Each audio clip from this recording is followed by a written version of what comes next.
In the dusty town of San Juan Crossing, 1885, a widow's single silver dollar would spark a rebellion that exposed railroad corruption, freed an innocent giant, and proved that sometimes the smallest acts of courage can topple the mightiest empires. But when Rosa Whitfield stepped onto that auction platform, she had no idea her compassion would ignite a war between truth and greed that would echo across the Colorado Territory. Welcome to a tale of love conquering injustice, where broken chains lead to unbreakable bonds. Stay with me until the very end to discover how one woman's defiance changed everything, and please comment below with your city so I can see how far this story of hope has traveled across our world.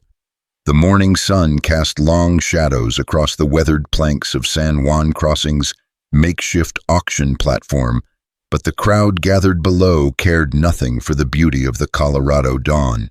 Their eyes were fixed on the spectacle before them, a man so tall he had to duck beneath the crude wooden beam that supported the auctioneer's bell. His massive frame draped in coarse burlap sacking that couldn't quite conceal the breadth of his shoulders or the dignity with which he held himself despite the iron shackles that bound his wrists. "What am I bid for this specimen?" barked Silas Creed, the territorial auctioneer, whose voice had sent countless souls into bondage over the years. His words carried across the dusty square like the crack of a whip, sharp and unforgiving. "Strong as an ox, this one.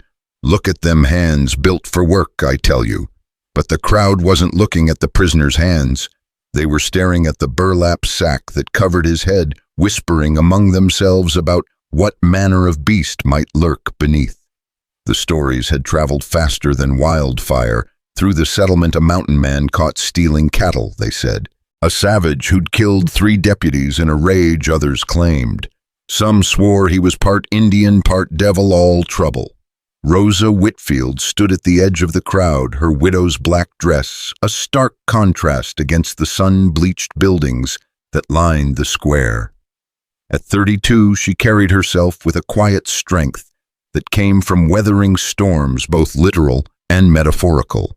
Her late husband, James, had been gone these past 8 months, taken by a fever that no amount of prayer or medicine could break, leaving her alone on their homestead, with nothing but debts and memories. She hadn't come to the auction seeking to purchase anything, certainly not a man. She'd come because her neighbor, old Mrs. Henderson, had insisted that someone needed to witness what passed for justice in San Juan Crossing these days.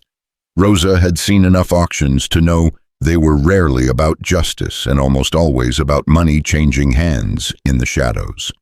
"Come now, gentlemen." Creed's voice grew more insistent as the silence stretched. "Surely someone here has need of strong backs and willing hands. Winter's coming, and there's work to be done." But the crowd remained silent, their unease palpable. The prisoner stood motionless on the platform, his breathing slow and steady beneath the sack. Even shackled and hooded, there was something about his bearing that suggested he was not a man easily broken.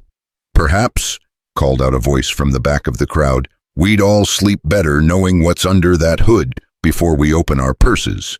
A murmur of agreement rippled through the assembly. Rosa turned to see who had spoken and felt her blood run cold. Thomas Blackwood stood there in his expensive Eastern suit, his silver hair gleaming in the morning light, flanked by 2 men whose faces bore the hard lines of professional violence. As regional superintendent of the Denver and Rio Grande Railroad, Blackwood wielded more power in these parts than the territorial governor himself. Creed's face flushed red above his graying beard.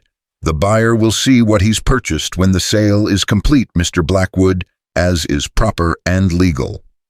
"Legal, perhaps," Blackwood replied, his voice carrying the smooth authority of a man accustomed to getting his way. "But hardly practical. How can we assess the value of goods we cannot properly examine?" The crowd shifted nervously. Everyone in San Juan Crossing knew better than to cross Thomas Blackwood, including Silas Creed. The railroad brought money to the territory, and money spoke louder than law in these parts.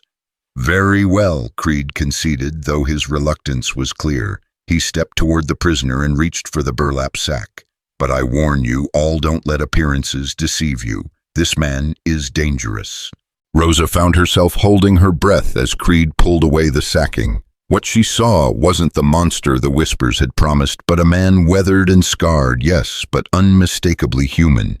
His hair was dark as mountain shadow and hung past his shoulders, framing a face that spoke of both suffering and strength. His eyes, when they swept across the crowd, were the deep green of pine forests, and in them Rosa saw not savagery, but a profound sadness. The crowd's reaction was immediate and telling. Several people stepped back, not from fear, but from something more complex, recognition, perhaps, of their own humanity reflected in this man they'd been prepared to dismiss as less than human. "Well, I'll be damned," muttered someone near Rosa. "He looks like any other fellow." But Thomas Blackwood's expression had darkened considerably. His jaw tightened as he studied the prisoner's face, and Rosa caught something in his eyes that looked remarkably like recognition and worry. "This man," Blackwood announced in a voice that carried to every corner of the square, "is Kevin Hale. He's wanted for cattle theft, destruction of railroad property, and inciting the Ute to break their treaty obligations. Any man who bids on him becomes complicit in harboring a known criminal." The effect was immediate. The few men who might have been considering a bid stepped back, their faces closing off. In the Colorado Territory of 1885, being labeled a friend to hostile Indians was only slightly less dangerous than being called a horse thief. But Rosa studied the prisoner's face, Kevin Hale's face, and saw something that made her heart ache. When Blackwood spoke his accusations, Kevin's expression didn't change to one of guilt or defiance. Instead, she saw resignation settle over his features, like dust over an abandoned cabin. This was a man who had learned not to expect justice, who had made peace with being condemned for crimes he may or may not have committed. "Let's start the bidding at $50, Creed announced, though his voice lacked its earlier enthusiasm. "Surely someone here has need of strong labor." Silence stretched across the square like a held breath. Rosa watched as seconds turned to minutes, and still no one spoke. Kevin Hale stood on that platform like a man carved from stone, accepting his fate with a dignity that shamed the entire proceeding. $40. Creed tried again, desperation creeping into his voice. 30. More silence. Rosa felt something building in her chest, a pressure like storm clouds gathering over the mountains. She thought of her own loneliness, of the work that needed doing at her homestead, of the long evenings when the silence pressed against her like a physical weight. But more than that, she thought of what her James would have said about watching a man sold like livestock while good people stood by and did nothing. "Surely someone will bid $20 for this fine specimen of manhood." Creed's voice cracked slightly. Behind him, Rosa could see two deputies shifting impatiently. If no one bid, they'd have to take Kevin Hale back to the territorial prison, and from the look on Blackwood's face, that might not be the worst thing that could happen to the man. $20. Creed tried once more. 15.10. The pressure in Rosa's chest had become unbearable. She thought of her empty house, of the fence that needed mending, of the firewood that needed splitting. She thought of Kevin Hale's green eyes and the way he'd accepted Blackwood's accusations without protest. Most of all, she thought of the silver dollar in her reticule, her last silver dollar saved against the possibility of real emergency. Before she could think better of it, before caution could override compassion, Rosa Whitfield stepped forward. $1. She called out, her voice clear and strong despite the trembling in her hands. The square erupted in shocked murmurs. Heads turned to stare at the widow in black, who had dared to bid on the man Thomas Blackwood himself had branded a criminal. Rosa felt the weight of their stares, but kept her eyes fixed on Kevin Hale, who had turned to look at her with an expression of such surprise it was almost comical. "Ma'am," Creed sputtered, "did you say $1? "I did." Rosa reached into her reticule and withdrew the silver coin, holding it up so it caught the morning light. $1 silver for Kevin Hale. Blackwood's face had gone red with fury. Mrs. Whitfield, I believe you would do well to reconsider this foolish gesture. This man is dangerous. Then perhaps, Rosa replied, meeting his glare with steady eyes, someone should have bid more than $1 to keep him out of dangerous hands. A few nervous chuckles rippled through the crowd at that quickly stifled when Blackwood's cold gaze swept over them. Rosa could feel her heart hammering against her ribs, but she'd committed herself now. There was no turning back. Any other bids? Creed asked, though his voice suggested he already knew the answer. The crowd remained silent, caught between Thomas Blackwood's obvious displeasure and their own curiosity about what would happen next. $1 going once, Creed called out, lifting his small hammer. Going twice. He paused, clearly hoping someone would intervene. When no one did, he brought the hammer down with a sharp crack that seemed to echo off the surrounding buildings. Sold to Mrs. Rosa Whitfield for $1. The words hung in the air like smoke from a gunshot. Rosa walked forward on unsteady legs, acutely aware of every eye upon her. When she reached the platform, she held out her silver dollar to Creed, who took it with hands that shook slightly. "Ma'am," he said quietly, "I hope you know what you're doing." "So do I," Rosa admitted, then looked up at Kevin Hale. Up close, she could see the scars that marked his face and hands. Some old, some newer, all telling stories of a hard life lived in harsh places. But his eyes, when they met hers, held something she hadn't expected: gratitude. "Mrs. Whitfield," he said, and his voice was deep and rough from disuse, like gravel rolled smooth by mountain streams. "I thank you." Before Rosa could respond, Blackwood's voice cut through the moment like a blade. "Mrs. Whitfield, as a representative of the territorial government and the Denver and Rio Grande Railroad, I feel obligated to warn you that harboring this man may put you in violation of federal law." Rosa turned to face him, drawing on reserves of courage she didn't know she possessed. "Mr. Blackwood, as far as I know, the territorial law still allows a woman to purchase legal labor. If you have specific charges to bring against Mr. Hale, I suggest you bring them before a proper court, rather than trying to intimidate private citizens at a legal auction." The crowd murmured approvingly at that, and Rosa saw Blackwood's jaw clench. He was a man unaccustomed to being publicly contradicted, especially by a woman. "Very well, Mrs. Whitfield, but remember, you were warned." He turned to his companion, speaking in a voice just loud enough for Rosa to hear. "Keep an eye on that homestead. If there's any trouble at all, I want to know about it immediately." As Blackwood and his men departed, Rosa felt the weight of what she'd done settling over her shoulders like a winter cloak. She'd made an enemy of the most powerful man in the territory, spent her last dollar, and committed herself to housing a man she knew nothing about, except that he was considered dangerous by those in authority.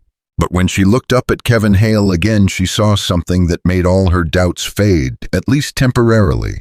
He was looking at her not with the calculating gaze of a criminal planning his next move, but with the wonder of a man who had forgotten what kindness looked like. "Deputies will remove the shackles and transfer custody," Creed announced, eager to conclude the business and escape the tension that still crackled through the air. "Mrs. Whitfield, you'll need to sign the papers." The next few minutes passed in a blur of legal formalities. Rosa signed documents she barely read, her mind spinning with the enormity of what she'd committed herself to. When the shackles finally fell away from Kevin's wrists, she saw him flex his fingers slowly, as if reacquainting himself with the simple freedom of movement.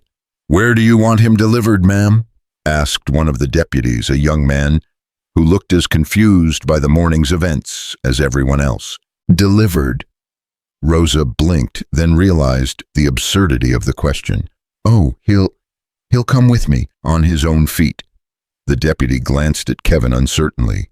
"You sure about that, ma'am? We could escort him to your property if you'd prefer." "That won't be necessary," Rosa said firmly. She turned to Kevin, who stood beside the platform like a mountain waiting for the weather to change. "Mr. Hale, are you ready to see your new home?" For a moment, Kevin just stared at her. Then slowly, he nodded. "Yes, ma'am, I believe I am." As they walked through the dispersing crowd toward where Rosa had tied her horse and wagon, she could feel the stares following them. Some curious, some disapproving, some simply amazed that the quiet widow who'd kept to herself since her husband's death had suddenly become the most talked-about person in San Juan Crossing. "Mrs. Whitfield," Kevin said softly as they reached her wagon, "I should tell you something." Rosa paused with her hand on the wagon's side. "What's that? Most of what Blackwood said about me, it ain't true. I never stole no cattle, and I never incited nobody to break no treaties." He paused, meeting her eyes. "But I did destroy some railroad property, a surveyor's camp. They were marking territory that belonged to the Ute by treaty, marking it for railroad expansion." Rosa studied his face, searching for deception and finding none. "Why are you telling me this?" "Because you just spent your last dollar on me and you deserve to know what you bought." Kevin's expression was grave. "I won't lie to you, ma'am, not ever. You deserve better than that." "How do you know it was my last dollar?" A ghost of a smile touched Kevin's lips. "Because no woman with more than $1 to her name would have spent it on a man at a territorial auction. Takes someone who understands being down to nothing to recognize it in someone else." Rosa felt something shift in her chest at his words. Not fear or regret, but something warmer. Recognition, perhaps. "Well then, Mr. Hale, I suppose we're both starting fresh today."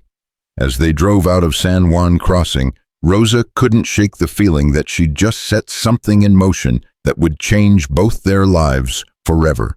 Behind them, the town continued its morning business, but she could feel the weight of watching eyes and whispered conversations following them down the dusty road. Beside her on the wagon seat, Kevin Hale sat in silence, his eyes fixed on the mountains ahead. But Rosa caught him glancing at her from time to time, as if he couldn't quite believe this strange turn his fortune had taken. The homestead lay 8 miles outside town, nestled in a valley where Willow Creek ran clear and cold, even in the driest summers. As they approached the property, Rosa saw it through Kevin's eyes, the small log house James had built, with his own hands, the barn that needed repairs, the fields that had gone largely untended since his death, the fence posts that leaned at discouraged angles. "It's not much," she said, suddenly self-conscious about the property's run-down appearance. "Ma'am," Kevin said quietly, "after where I've been, this looks like paradise." Rosa pulled the wagon to a stop near the front porch and set the brake. For a moment, neither of them moved. The weight of the morning's events seemed to settle over them both as they contemplated this new arrangement they'd entered into. "Mr. Hale," Rosa began, then stopped. "I'm not quite sure how this is supposed to work. That is, I don't really know what the expectations are." Kevin climbed down from the wagon with fluid grace despite his size. "Mrs. Whitfield, I reckon we'll figure it out as we go. But I can tell you this, I'm grateful for what you did back there, and I won't give you cause to regret it." "I hope not," Rosa replied, though her tone was gentle rather than threatening, "because I have a feeling Thomas Blackwood is going to be watching this place very carefully, looking for any excuse to cause trouble." Kevin's expression darkened at the mention of Blackwood's name. "Ma'am, if you don't mind my asking, how well do you know Thomas Blackwood?" "Well enough to know he's not a man to cross lightly," Rosa said as she climbed down from the wagon. "He's been trying to buy up land in this valley for the railroad, made my James several offers before he died, offers that weren't really offers, if you know what I mean." "I know exactly what you mean," Kevin said grimly, "and I know exactly why he was so keen to see me disappear into the territorial prison system." Rosa turned to study his face. "Because of what you know about his business practices. Because of what I can prove about them." Kevin met her gaze steadily. "Mrs. Whitfield, you saved my life today. I think you deserve to know that by doing so, you may have put yourself in considerable danger." The afternoon sun was beginning to slant through the cottonwood trees that shaded the house, casting long shadows across the yard. Rosa felt a chill that had nothing to do with the approaching evening. "Tell me," she said simply.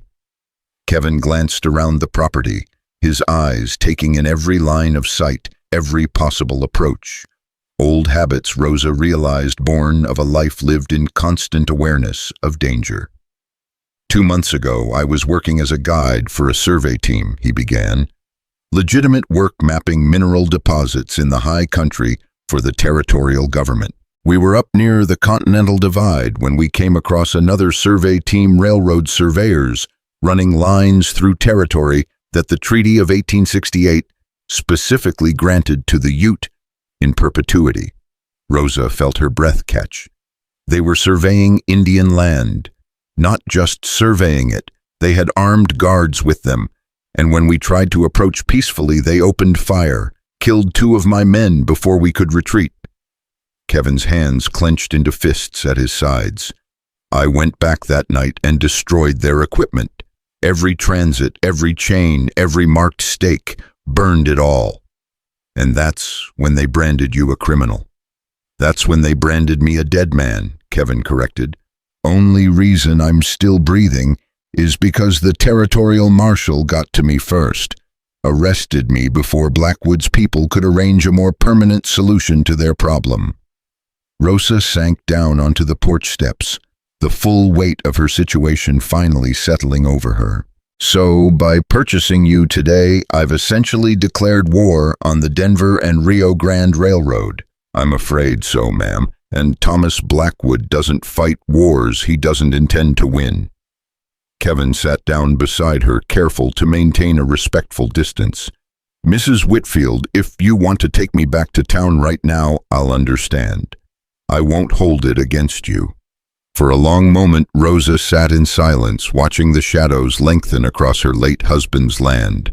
She thought about James, about his stubborn refusal to sell to the railroad, about the accidents that had begun plaguing their property.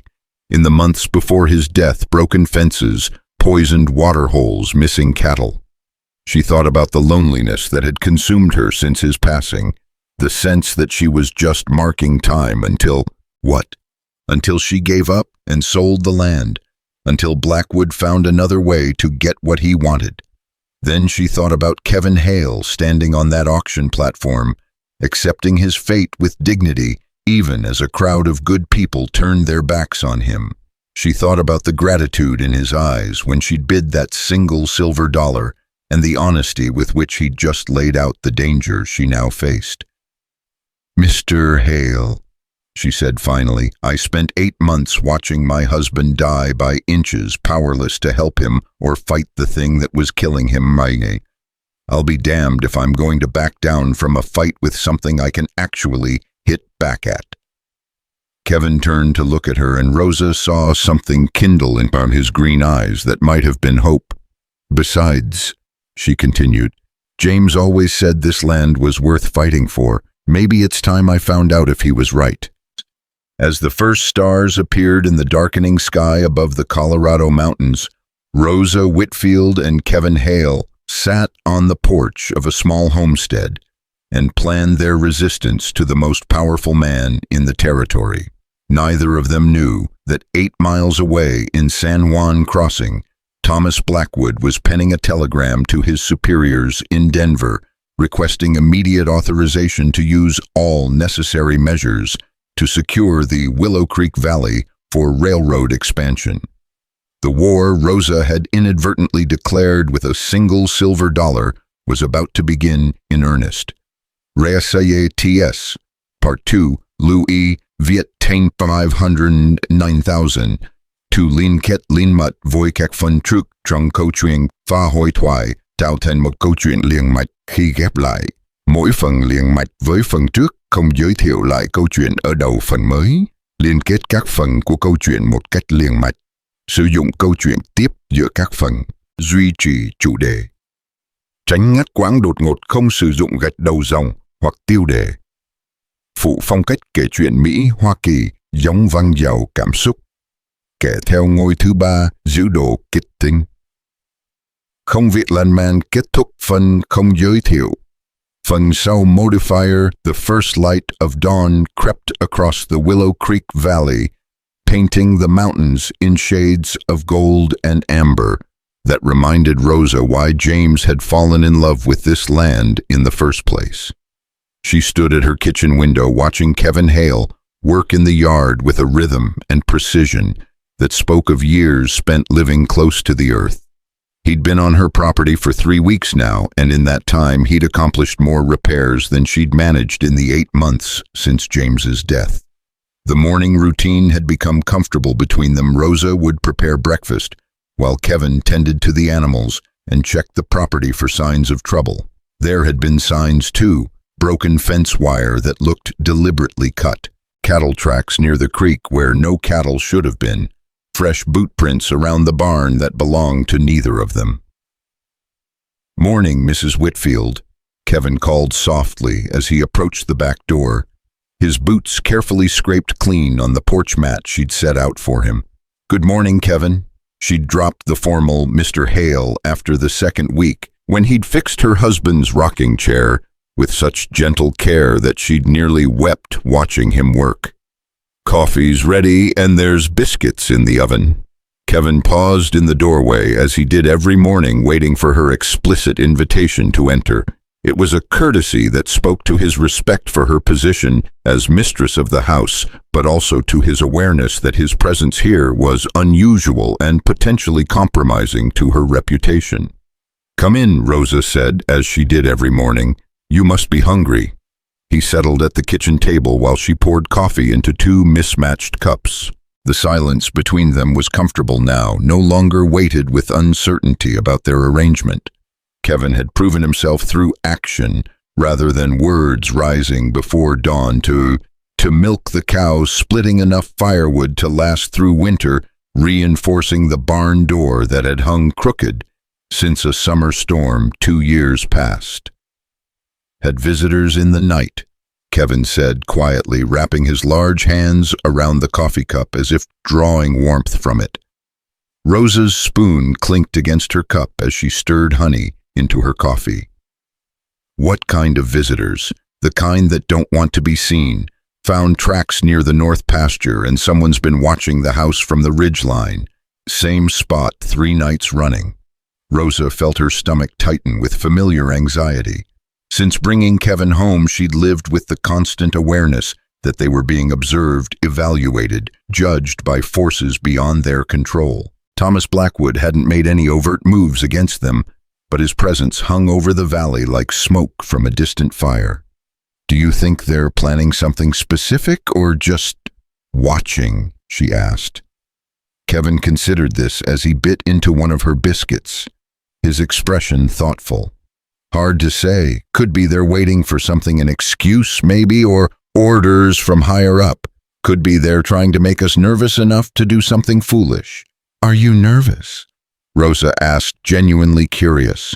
In the weeks she'd known him, Kevin Hale had shown no signs of fear, only a constant, careful alertness that reminded her of a mountain cat aware of its surroundings. "Concerned," Kevin admitted, "but not about them watching us. I'm concerned about what happens when they decide watching isn't enough." Rosa moved to the oven and retrieved the remaining biscuits, using the familiar motion to gather her thoughts. The truth was, she felt more alive than she had since James's death. The danger Kevin spoke of was real, but so was the sense of purpose that had settled over her life like sunlight after a long winter. "Kevin," she said, settling back at the table, "yesterday, when you were working on the fence line, I saw you stop and kneel down by that old oak tree, the one where James proposed to me." Kevin's hands stilled on his coffee cup. "Yes, ma'am. I hope that was all right." "Of course it was. I wondered what you were doing." For a moment, Kevin seemed to struggle with something internal. When he spoke, his voice was softer than usual. "I was praying, Mrs. Whitfield, thanking the Lord for bringing me to this place and asking Him to help me be worthy of the trust you've shown me." Rosa felt something shift in her chest at his words. You don't need to pray to be worthy of anything, Kevin. You've already proven yourself 10 times over. Have I? Kevin met her eyes across the table. Because some nights I lie awake in that barn wondering if I've brought nothing but trouble to your doorstep, wondering if you'd be safer if I'd never stepped foot on your property. And what conclusion do you reach when you have those thoughts? Kevin was quiet for a long moment, his gaze drifting to the window where the morning light was growing stronger. That maybe the Lord works in mysterious ways, and maybe he brought us together for reasons we don't fully understand yet.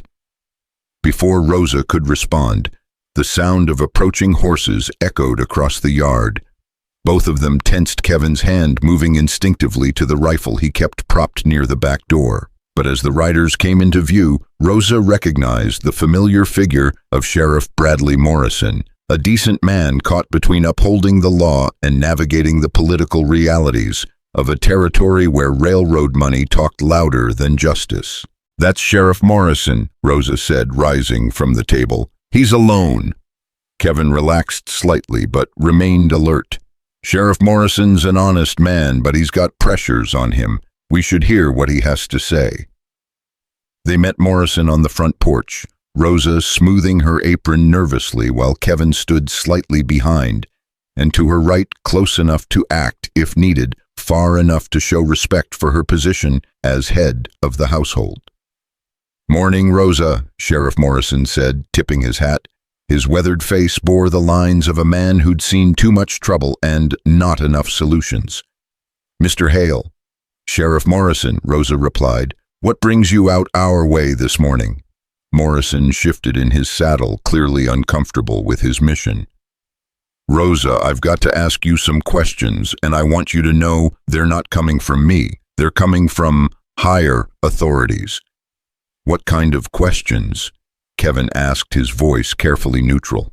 "The kind that have to do with cattle that have gone missing from properties up and down this valley. 3 different ranchers have reported losses in the past 2 weeks. Morrison's eyes flicked between Rosa and Kevin. "Now, I'm not saying anyone here's involved, but given Mr. Hale's previous troubles, well, I've got to ask." Rosa felt anger flare in her chest. "Sheriff Kevin hasn't left this property except to go to town with me twice for supplies. If cattle are going missing, you need to look elsewhere for your thief." "I believe you, Rosa. I do." Morrison's voice carried genuine regret. "But the thing is, I've got Thomas Blackwood breathing down my neck, saying this is exactly the kind of trouble he predicted when this arrangement started." Kevin stepped forward slightly, his posture respectful but firm. "Sheriff, I give you my word as a Christian man that I haven't taken so much as an egg from a neighbor's henhouse. Mrs. Whitfield can account for my whereabouts every day since I've been here." Morrison studied Kevin's face for a long moment, then nodded slowly. "I believe you, son, but belief and proof are 2 different things in the eyes of the law." "What kind of proof would satisfy you?" Rosa asked. "Well, that's the thing. Blackwood's demanding a formal investigation, wants me to search the property, question you both separately, the whole 9 yards. Morrison looked deeply uncomfortable.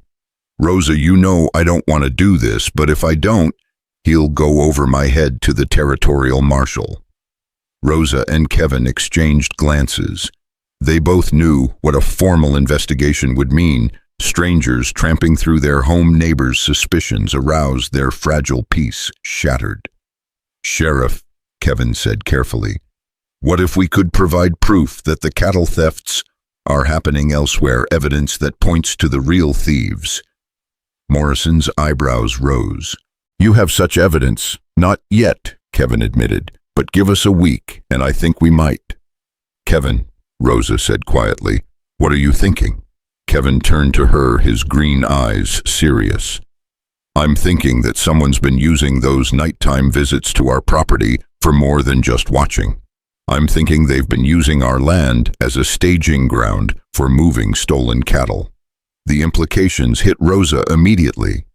"You mean they're stealing cattle and driving them across our property to make it look like we're involved?" "It would be a neat solution to Blackwood's problem," Kevin said grimly. frame us for the thefts, get me sent back to prison or worse, and force you to sell the land to cover legal expenses." Sheriff Morrison leaned forward in his saddle, his interest clearly piqued. "You think you can prove this?" "I think I can try," Kevin replied. "But I'll need time, and I'll need to move carefully. These aren't ordinary cattle rustlers we're dealing with." Morrison was quiet for a moment, weighing his options. Finally, he nodded. "I can give you a week before I have to file my report. But Rosa, Kevin, if you're wrong about this, if there's any evidence pointing back to this property, I won't be able to protect you." "We understand," Rosa said firmly, "and we appreciate the chance to clear our names properly." After Morrison rode away, Rosa and Kevin stood on the porch, watching his figure disappear down the valley road. The morning that had started with such peaceful routine now felt charged with tension and possibility. "Kevin," Rosa said finally, "please tell me you have a real plan and weren't just buying us time." Kevin's mouth quirked in what might have been a smile. "Oh, I have a plan, Mrs. Whitfield, but you're not going to like it." "Try me. We're going to catch them in the act tonight if I'm right about the timing, but it means putting ourselves in considerable danger." Rosa looked out at the land James had loved enough to die for, at the mountains that had sheltered them, and the creek that had sustained them. She thought about the peaceful mornings in her kitchen, the satisfaction of watching Kevin restore order to their small world, the sense of belonging that had grown between them like a plant finding sunlight. "What do you need me to do?" she asked. That evening, as the sun set behind the western peaks, Rosa found herself crouched behind a fallen log near the north pasture, wearing her darkest dress and fighting off mosquitoes, while Kevin moved like a shadow through the trees ahead of her. The plan was simple, in concept dangerous in execution. They would wait for the cattle thieves to make their move, document their methods, and follow them to wherever they were taking the stolen animals. "Remember," Kevin had said, as they prepared for their vigil, "if shooting starts, you run for the house and don't look back. This isn't worth getting killed over." But Rosa knew he was wrong about that. It was worth everything to her, the land, their fragile partnership, the future she was just beginning to imagine might be possible. The night sounds of the valley settled around them as they waited. Somewhere in the distance, a coyote called to its mate. The creek burbled softly over smooth stones. Rosa's legs cramped from crouching, but she remained motionless, her eyes fixed on the moonlit pasture where Kevin had predicted the thieves would appear. She didn't have to wait long. The first sign was the soft sound of cattle, moving, not the random wandering of animals at pasture, but the purposeful movement of a herd being driven. Then came the shadowy figures of mounted men, their voices low and urgent as they worked to keep the stolen animals moving through the darkness. Rosa counted 6 riders and perhaps 20 head of cattle, all moving with the efficiency of men who had done this before. She watched as they guided the herd across her property toward the old mining road that led up into the high country, the same road that connected to railroad construction sites where hungry workers would pay cash for beef with no questions asked. Kevin materialized beside her so quietly she barely suppressed a gasp. "Did you see enough?" he whispered. "More than enough," Rosa whispered back. "Where are they taking them? Up to the railroad camps, I'd guess. But we need to be sure." Kevin's eyes gleamed in the moonlight. "Think you can handle a midnight ride through mountain country?" Rosa thought about her warm bed, her safe house, the sensible course of action that would involve staying home and letting Kevin handle the dangerous work.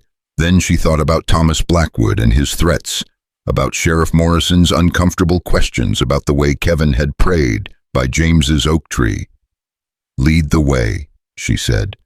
The next hour was unlike anything Rosa had ever experienced. Following Kevin through the darkness, trusting him to guide her safely along treacherous mountain paths, she felt more alive than she had in months. The danger was real. One wrong step could send horse and rider tumbling down a rocky slope, but so was the exhilaration of finally fighting back against the forces that had been pressing against them. Kevin led them by paths Rosa hadn't known existed, deer trails and old Indian routes that wound through the mountains like silver threads. They stayed well behind the cattle thieves, following by sound and intuition rather than sight. Kevin's knowledge of the high country guiding them safely through the darkness.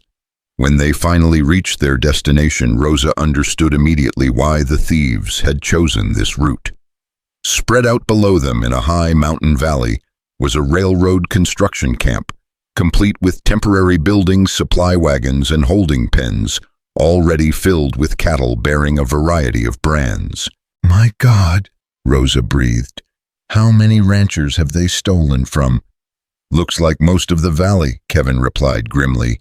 "And see those men in the good coats? Those aren't common rustlers. Those are Blackwood's people organizing the whole operation." Rosa watched as money changed hands between the thieves and well-dressed men who clearly represented the railroad. The stolen cattle were driven into the holding pens with practiced efficiency, their brands carefully recorded in ledgers that gleamed white in the lamplight.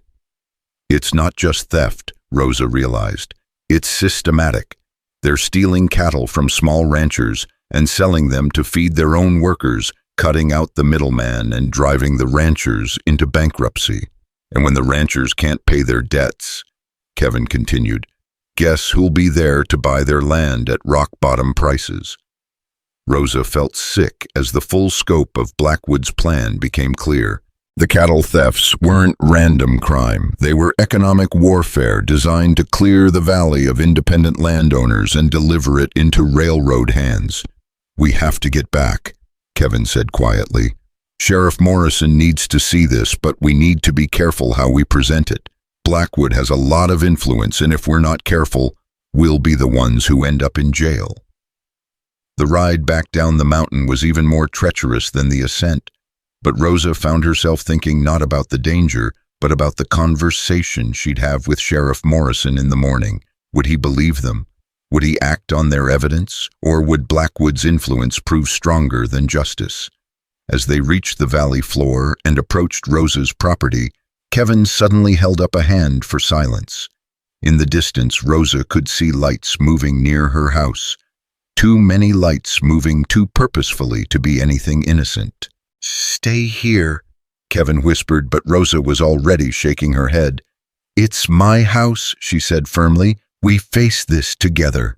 They approached carefully, using the trees and outbuildings for cover. What they found made Rosa's blood run cold.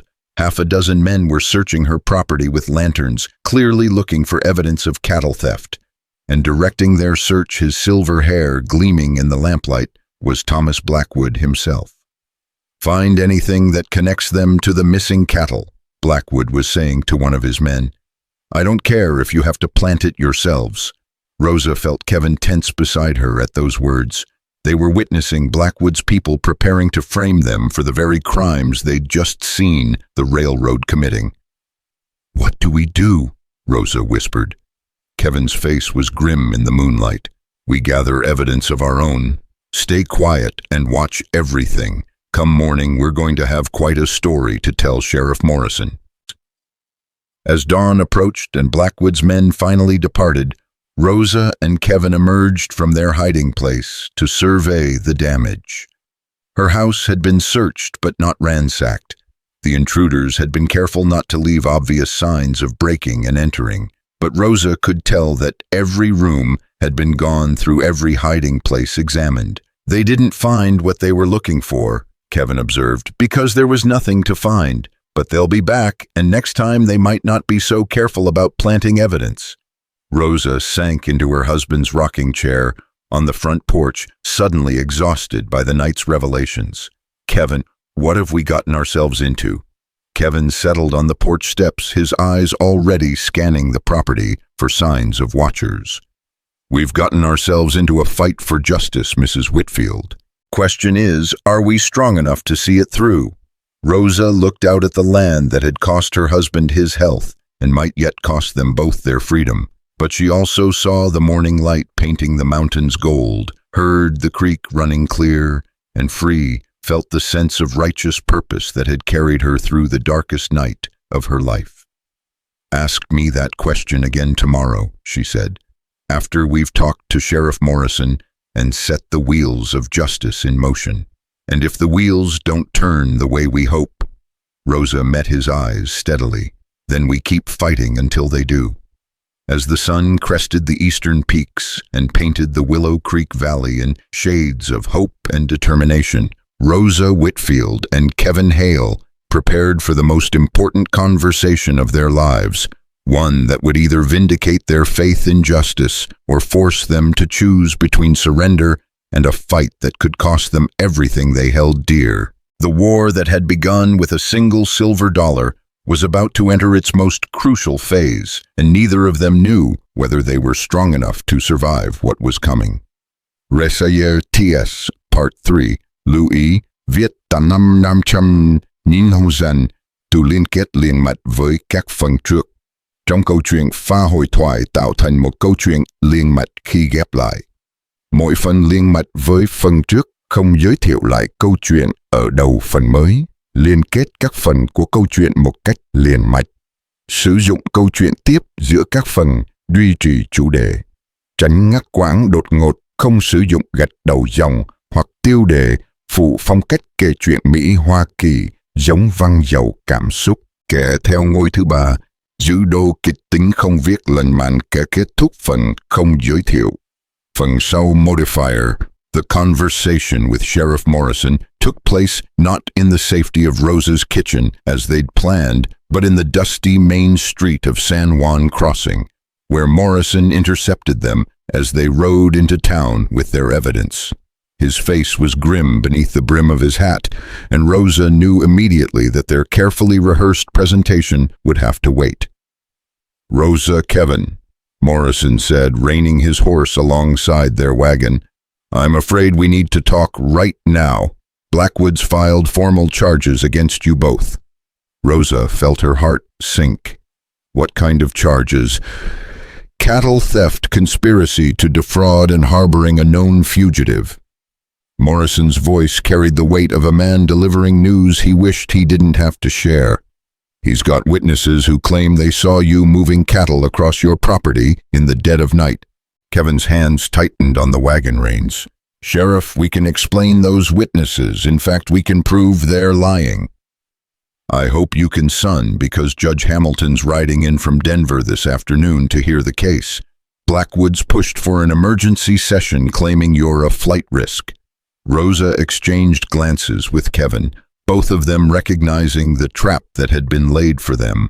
By forcing an immediate hearing, Blackwood was ensuring they'd have no time to gather additional witnesses or prepare a proper defense. "Sheriff," Rosa said carefully, "before you arrest us, there's something you need to know. We followed those cattle thieves last night, and what we saw will change everything." Morrison's eyebrows rose. "You followed them, Rosa. That was incredibly dangerous and incredibly foolish." "Maybe so," Kevin interjected. "But it was also incredibly revealing. Sheriff Thomas Blackwood isn't just ignoring the cattle thefts, he's organizing them." For a moment, Morrison just stared at them. Then he glanced around the busy street and lowered his voice. "That's a serious accusation, Kevin. You better have more than suspicion to back it up." "We have eyewitness testimony," Rosa said firmly. "We saw Blackwood's men buying stolen cattle at the railroad camp up in Whiskey Creek Canyon. We saw money change hands, saw them record the brands in their ledgers." Morrison was quiet for a long moment, his weathered face creased with thought. "Even if that's true, it's your word against Blackwood's, and given the charges he's filed against you—" "It won't matter in court," Kevin finished. "We know that, Sheriff, but you know us both. You know Rosa's an honest woman, and you know I wouldn't lie to you. Doesn't that count for something?" "It counts for everything with me personally," Morrison replied. "But personally won't help you when you're standing before Judge Hamilton this afternoon." Rosa felt desperation creeping into her voice. "Then what do you suggest we do? Run, hide, let Blackwood destroy our lives based on lies?" "No," Morrison said slowly. I suggest we gather every bit of evidence we can find in the next few hours and present the strongest case possible. But Rosa, Kevin, I have to warn you, even if you prove your innocence regarding the cattle thefts, Blackwood still has the harboring charge hanging over your head. Kevin's still technically a fugitive from federal authorities. Kevin's jaw tightened. Sheriff, those federal charges are as fabricated as the cattle theft accusations. The only crime I committed was destroying equipment that was being used to survey treaty land illegally. Can you prove that? I can try, but it'll mean revealing information that some people would prefer stayed hidden. Morrison studied Kevin's face intently. What kind of information? Kevin glanced at Rosa, who nodded encouragingly. They'd come too far to hold back now. I have documents, Kevin said quietly. Survey maps, correspondence orders from Denver and Rio Grande executives. I took them from the surveyor's camp before I burned it. They prove the railroad was deliberately violating the Treaty of 1868. Where are these documents? Morrison asked. Hidden, safe, but if I produce them, it'll put both Rosa and me in even greater danger. Blackwood will do anything to keep that information from becoming public. Rosa felt the weight of decision settling over them like a heavy blanket. They could continue to fight the cattle theft charges and hope for the best, or they could escalate the conflict by exposing Blackwood's treaty violations, a move that would make them targets for elimination rather than just imprisonment. Sheriff, she said finally, what would you do if you were in our position? Morrison removed his hat and ran his fingers through his graying hair. Honestly, I'd probably run. Head for California or Oregon, start over somewhere Blackwood's influence doesn't reach. And let him win. Rosa's voice carried an edge of steel that surprised even her. Let him steal this valley from every honest rancher. Let him break treaties with impunity. Let him use the law as his personal weapon. Rosa, sometimes discretion really is the better part of valor. Maybe so, Rosa replied. But James always said this land was worth fighting for. I think it's time I found out if he was right. Morrison replaced his hat and straightened in his saddle. All right then, if you're determined to fight this, let's do it properly. Kevin, I need you to get those documents. Rosa, I need you to gather character witnesses, people who can testify to your honesty and Kevin's conduct since he's been on your property. How much time do we have? Kevin asked. Court convenes at 3 o'clock.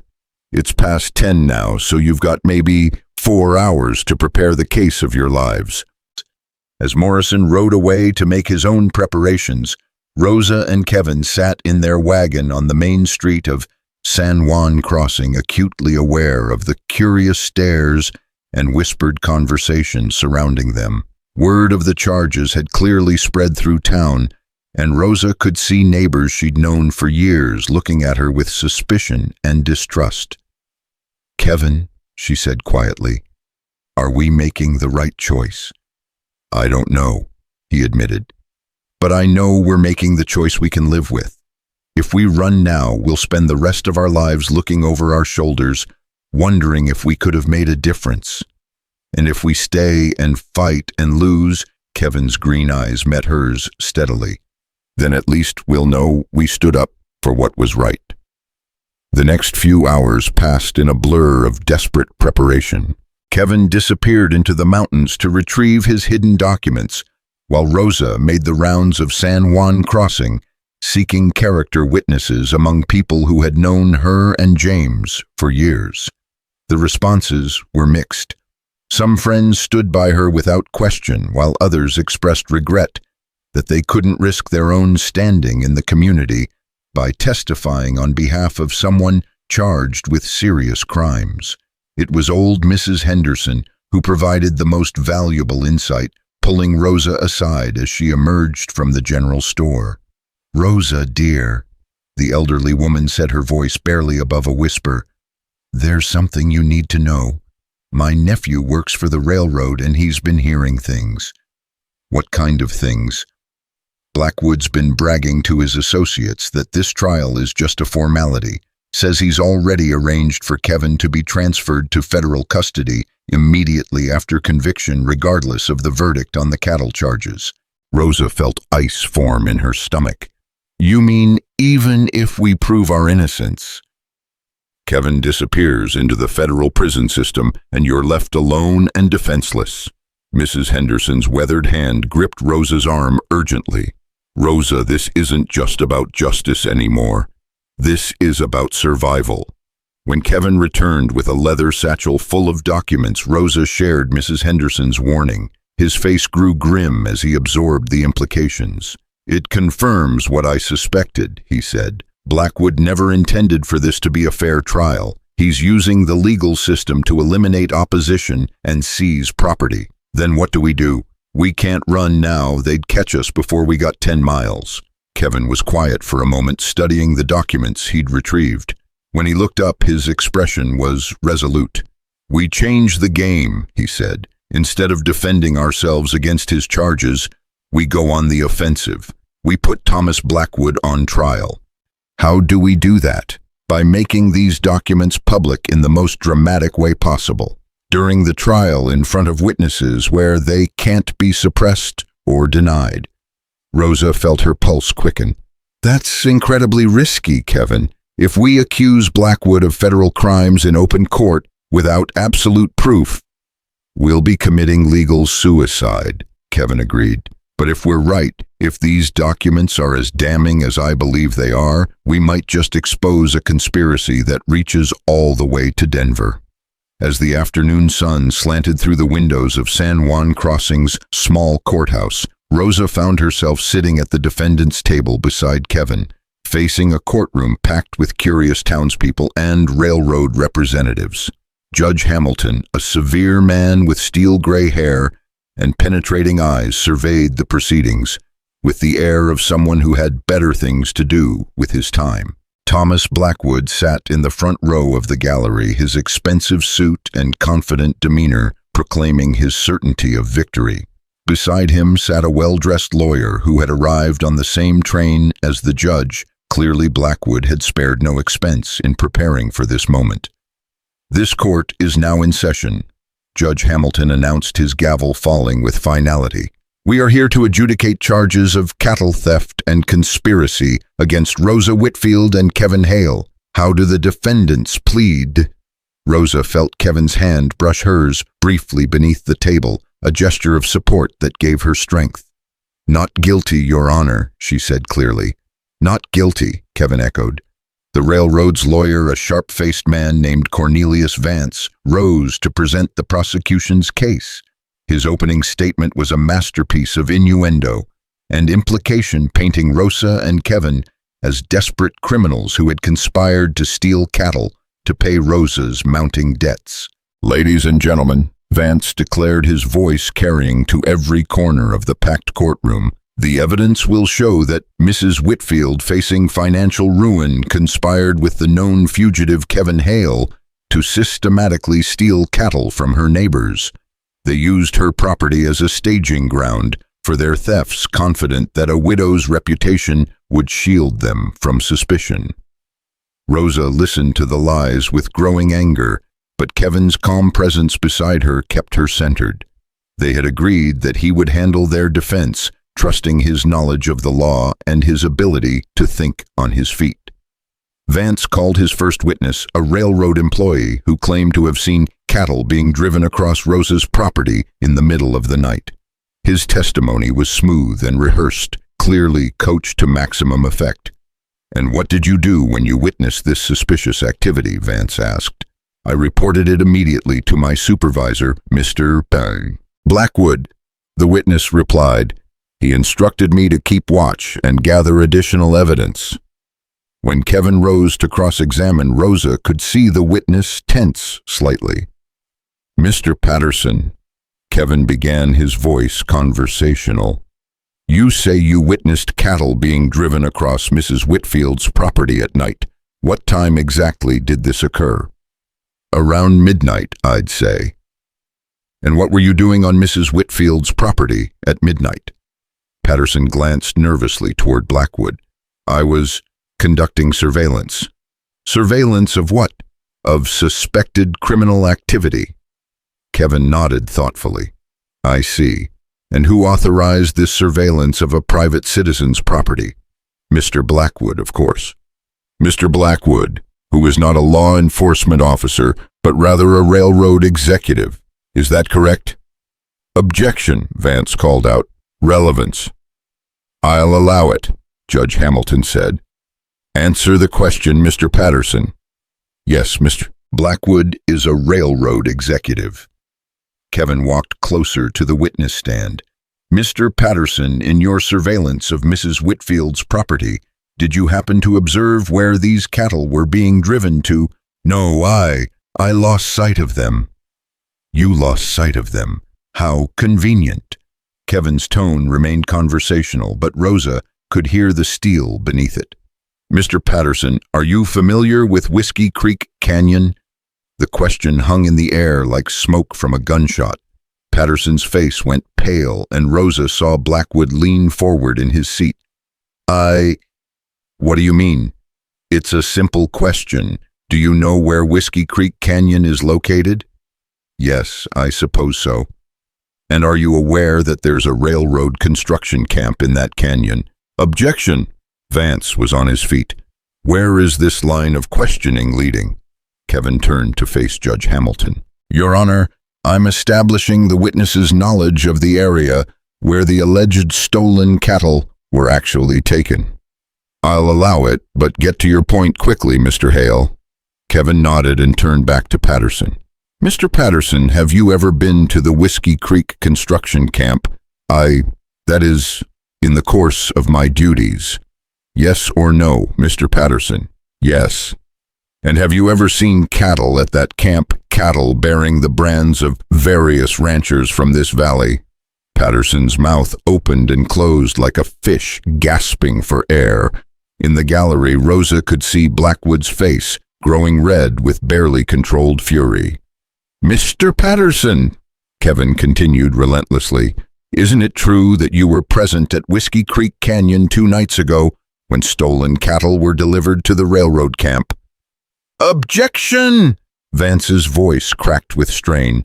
This is speculation and harassment of the witness. But the damage was done. A murmur of excitement ran through the courtroom as people began to grasp the implications of Kevin's questions. Judge Hamilton gavelled for order, but Rosa could see the doubt creeping into his expression. Mr. Hale, the judge said sternly, do you have evidence to support these accusations?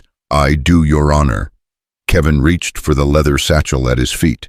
I have documents that will prove not only that Mrs. Whitfield and I are innocent of these charges, but that we have been deliberately framed to cover up a much larger conspiracy. Objection! Vance was practically shouting now. These alleged documents have not been entered into evidence, have not been authenticated, and appear to be a desperate attempt to deflect attention from the defendant's guilt. Judge Hamilton studied Kevin carefully. Mr. Hale, these are serious allegations. I hope you understand the consequences of making false accusations in my courtroom. I understand completely, Your Honor, and I'm prepared to face those consequences if I'm wrong. Kevin's voice carried absolute conviction. But I'm not wrong. As Kevin opened the satchel and withdrew a sheaf of papers, Rosa felt her heart hammering against her ribs. This was the moment of truth. Either these documents would vindicate them, or they would both be destroyed by their own accusations. Your Honor, Kevin said, holding up the papers, I present to the court survey maps and correspondence proving that the Denver and Rio Grande Railroad has been systematically violating the Treaty of 1868 by surveying and claiming land legally granted to the Ute Nation in perpetuity. The courtroom erupted in shocked murmurs. In the gallery, Thomas Blackwood was on his feet, his face purple with rage. This is preposterous, he shouted.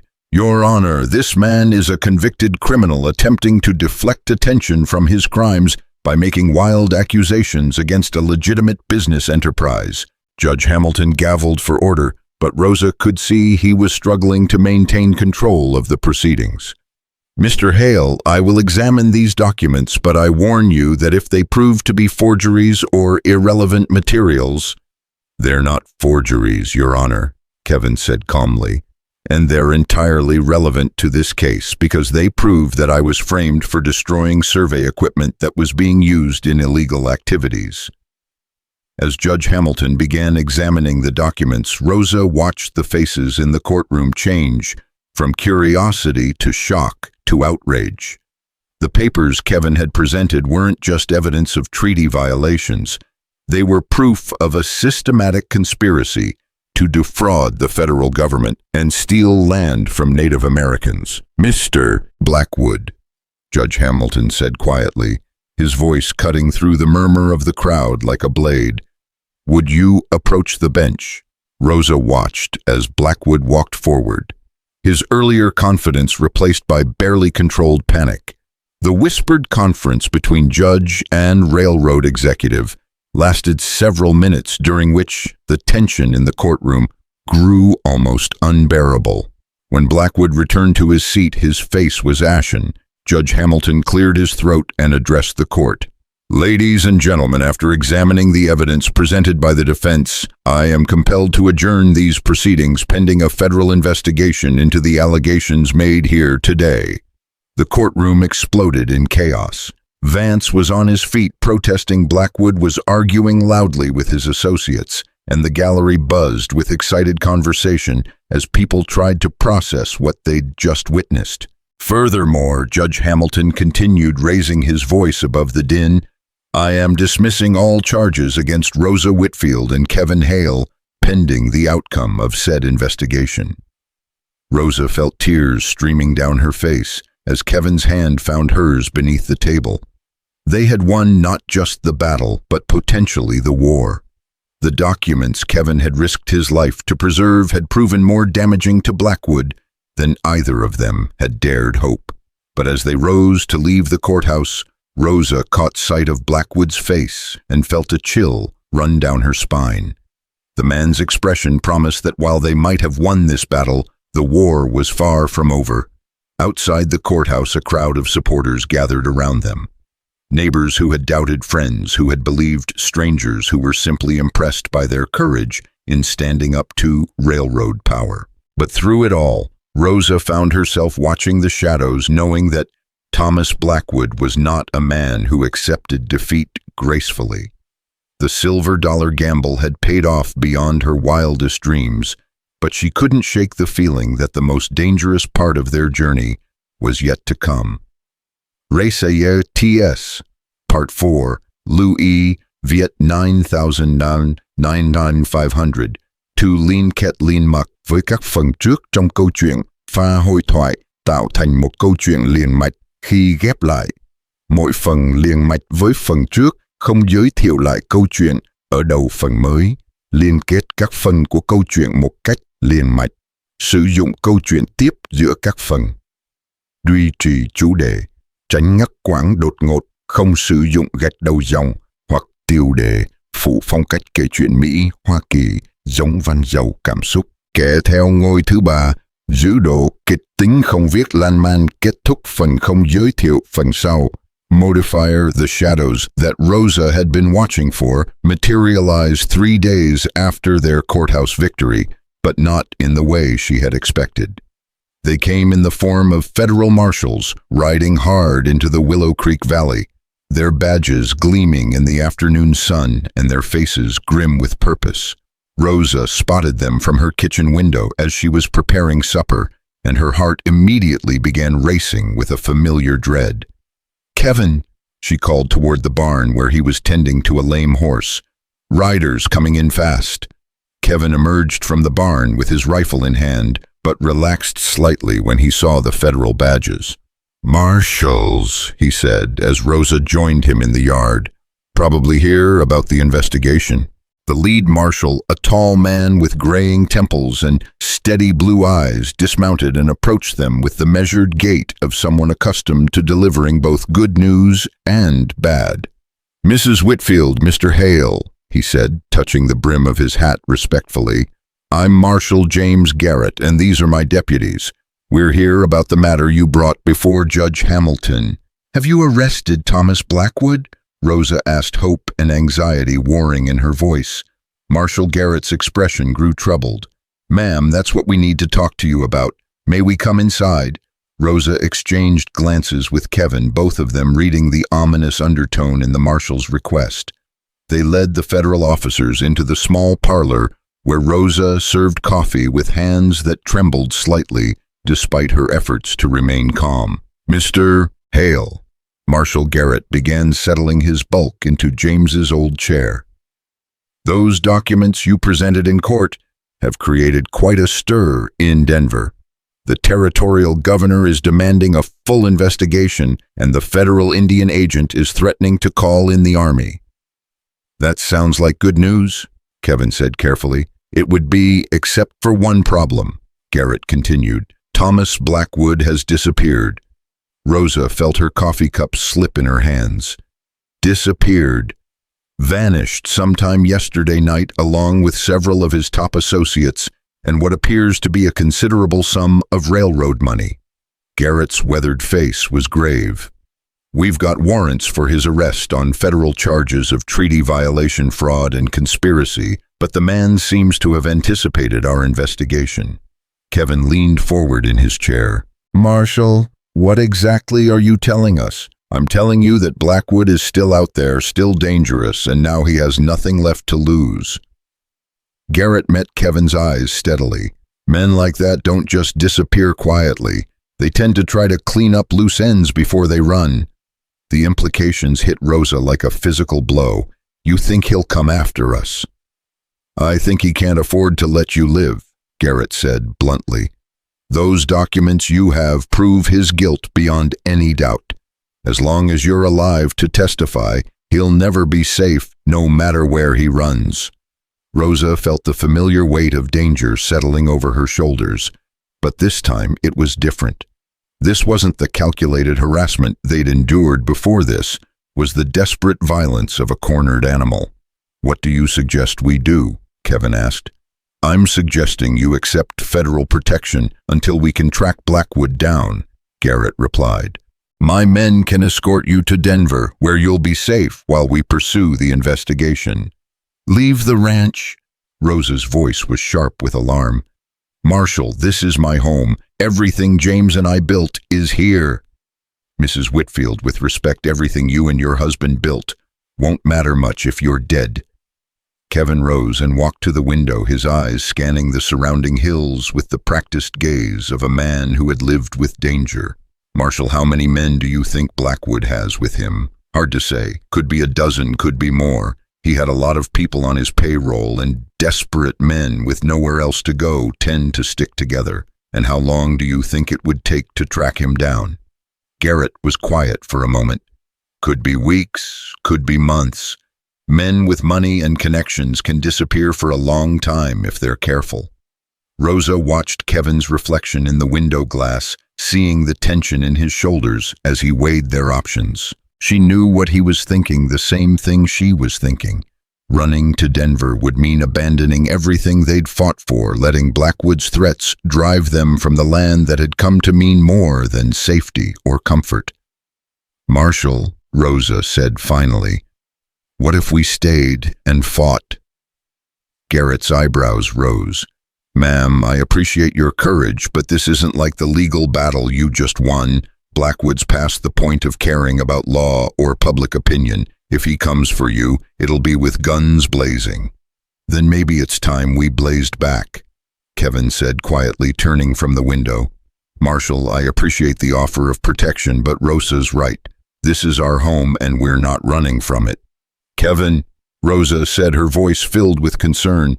We can't fight a dozen armed men by ourselves. Maybe we won't have to fight them by ourselves, Kevin replied, his green eyes beginning to kindle with an idea.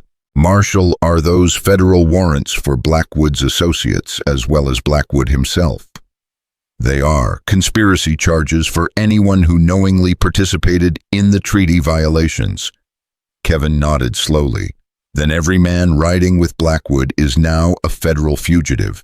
That changes the equation considerably. How so? Garrett asked.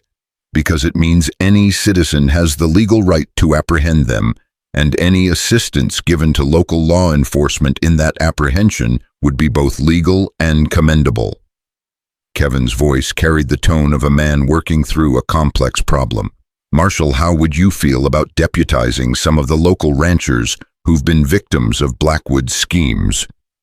Garrett's eyes widened as he grasped Kevin's meaning. You want to organize a posse. I want to organize justice, Kevin corrected. There are a dozen ranchers in this valley who've lost cattle to Blackwood's operation. They've got every legal and moral right to help bring him to justice. Rosa felt her heart racing as the implications of Kevin's plan became clear. You're talking about turning this into a war. I'm talking about turning this into what it should have been from the beginning, Kevin replied, a community standing up to protect itself against criminals. Marshal Garrett was quiet for a long moment, clearly weighing the risks and benefits of Kevin's proposal. Mr. Hale, organizing civilian posses is legal, but it's also dangerous. If shooting starts, innocent people could die. Marshal, Rosa said, surprised by the steel in her own voice. Innocent people are already dying. How many ranchers have lost everything because of Blackwood's schemes? How many families have been driven from their homes? At what point do good people stop running and start fighting back? Garrett studied her face intently. Mrs. Whitfield, you understand that if you go down this path, there's no turning back. If Blackwood and his men come here looking for a fight, you'll be giving them exactly what they want. Maybe, Rosa agreed, but we'll be doing it on our terms, on our ground with our neighbors standing beside us. Kevin moved away from the window and sat down beside Rosa, his presence solid and reassuring. Marshal, we're not talking about vigilante justice. We're talking about working with federal law enforcement to apprehend known criminals. Everything legal, everything by the book. Except for the part where you're using yourselves as bait, Garrett pointed out. Someone has to, Kevin replied simply. Blackwood won't come out of hiding for anyone else, but he can't afford to let Rosa and me live, which means he'll have to come here eventually. Rosa reached for Kevin's hand, drawing strength from his calm certainty. Marshal Garrett, will you help us organize this properly? Will you make sure that when Blackwood comes, we're ready for him?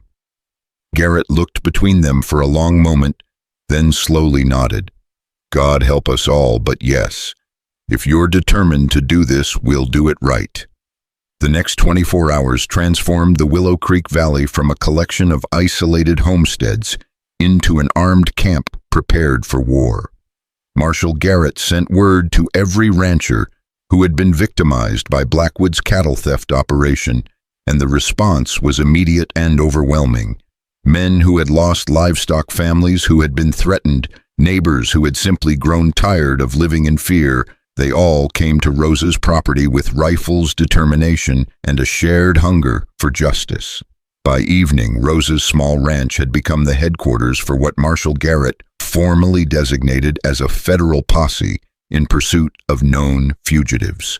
18 men had volunteered for service, including old Charlie Henderson and his 3 grown sons, the Kowalski brothers from the North Valley, and even young Tom Bradley, Sheriff Morrison's nephew.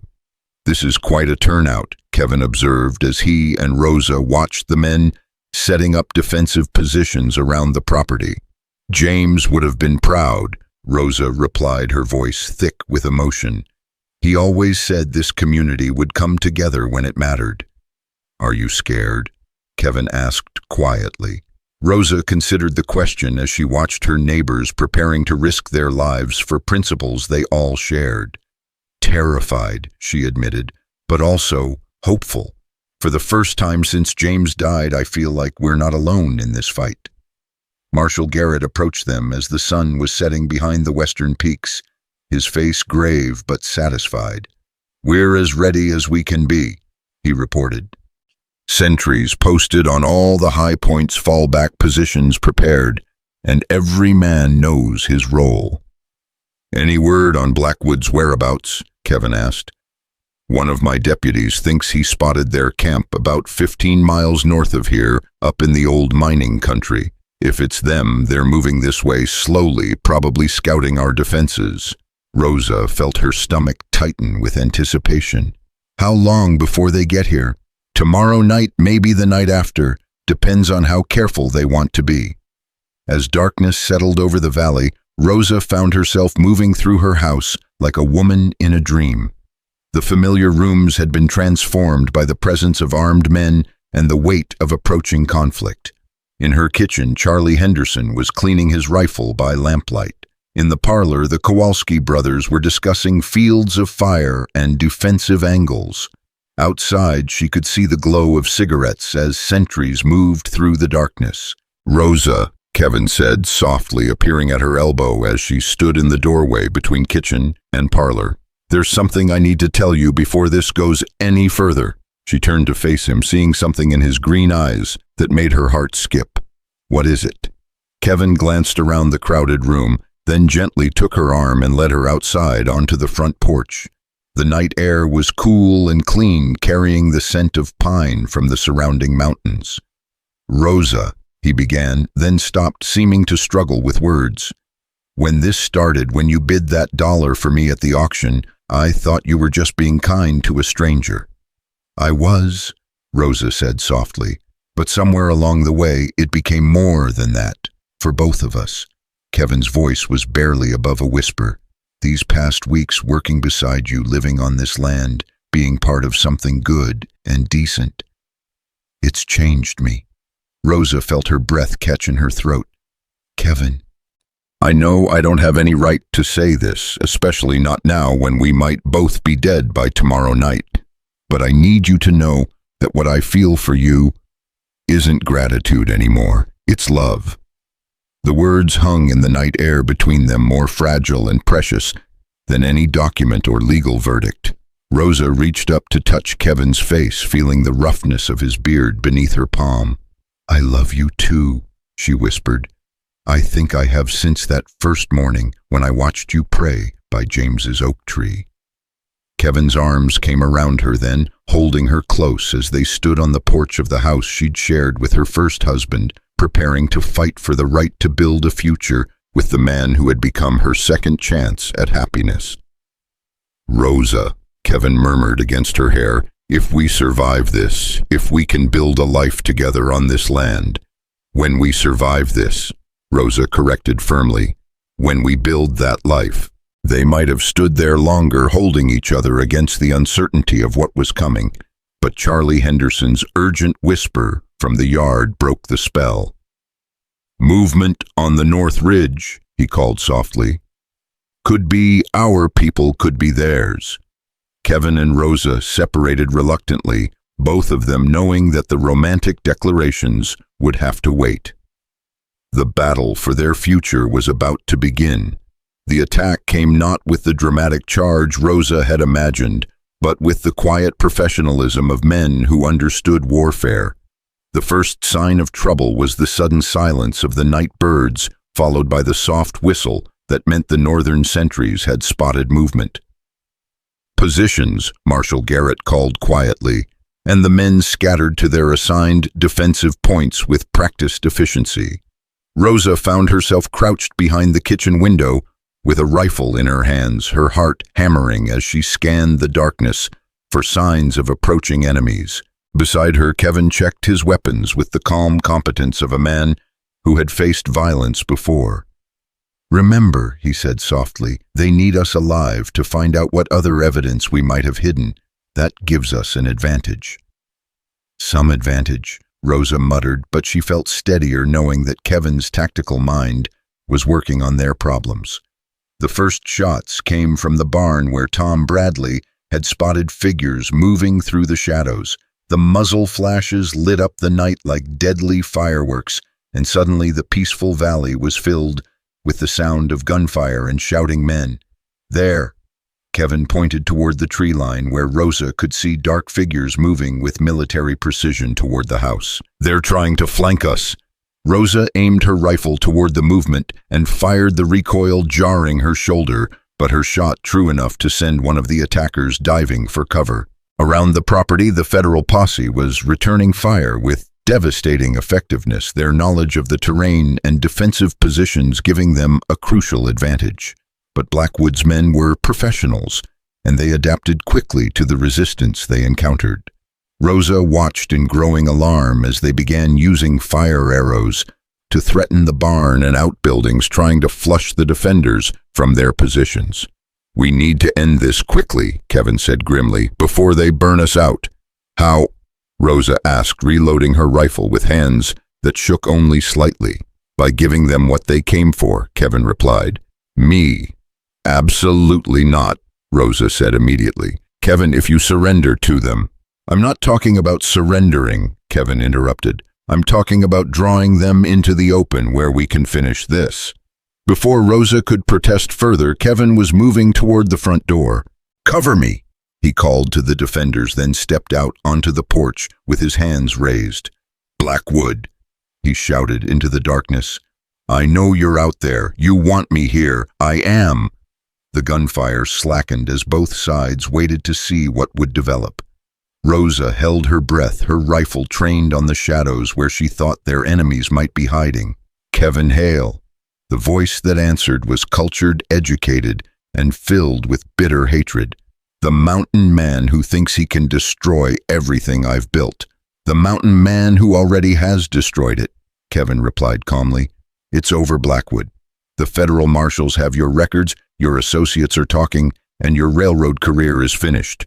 Surrender now, and maybe you'll live to see a prison cell." "I think not." Blackwood's voice carried clear menace. "You've cost me everything, Hale. My position, my reputation, my future. I intend to collect some compensation before I disappear." "Then come and collect it," Kevin challenged. "If you're man enough." The silence that followed was broken by the sound of approaching horses, not the careful movement of men trying to avoid detection, but the thunder of riders charging into battle. Rosa realized with growing horror that Blackwood was calling Kevin's bluff, leading his men in a direct assault on the house. "Get down!" Marshal Garrett shouted, and suddenly the night exploded with gunfire as Blackwood's remaining men launched their final desperate attack. Rosa found herself firing and reloading mechanically, her world narrowed to the muzzle flashes in the darkness and the need to protect the man she loved. Around her, the federal posse fought with the fury of men defending their homes and families, their shots disciplined and deadly. But it was Kevin who ended the battle, stepping into the yard with his rifle ready as Thomas Blackwood himself rode toward the house. The two men faced each other in the flickering light of burning arrows, the architect of corruption and the man who had exposed him, their conflict finally reduced to its essential elements. "This is for every rancher you robbed," Kevin said clearly, his voice carrying across the battlefield. "For every treaty you broke, for every life you destroyed in pursuit of profit." Blackwood raised his pistol, but Kevin's rifle spoke first.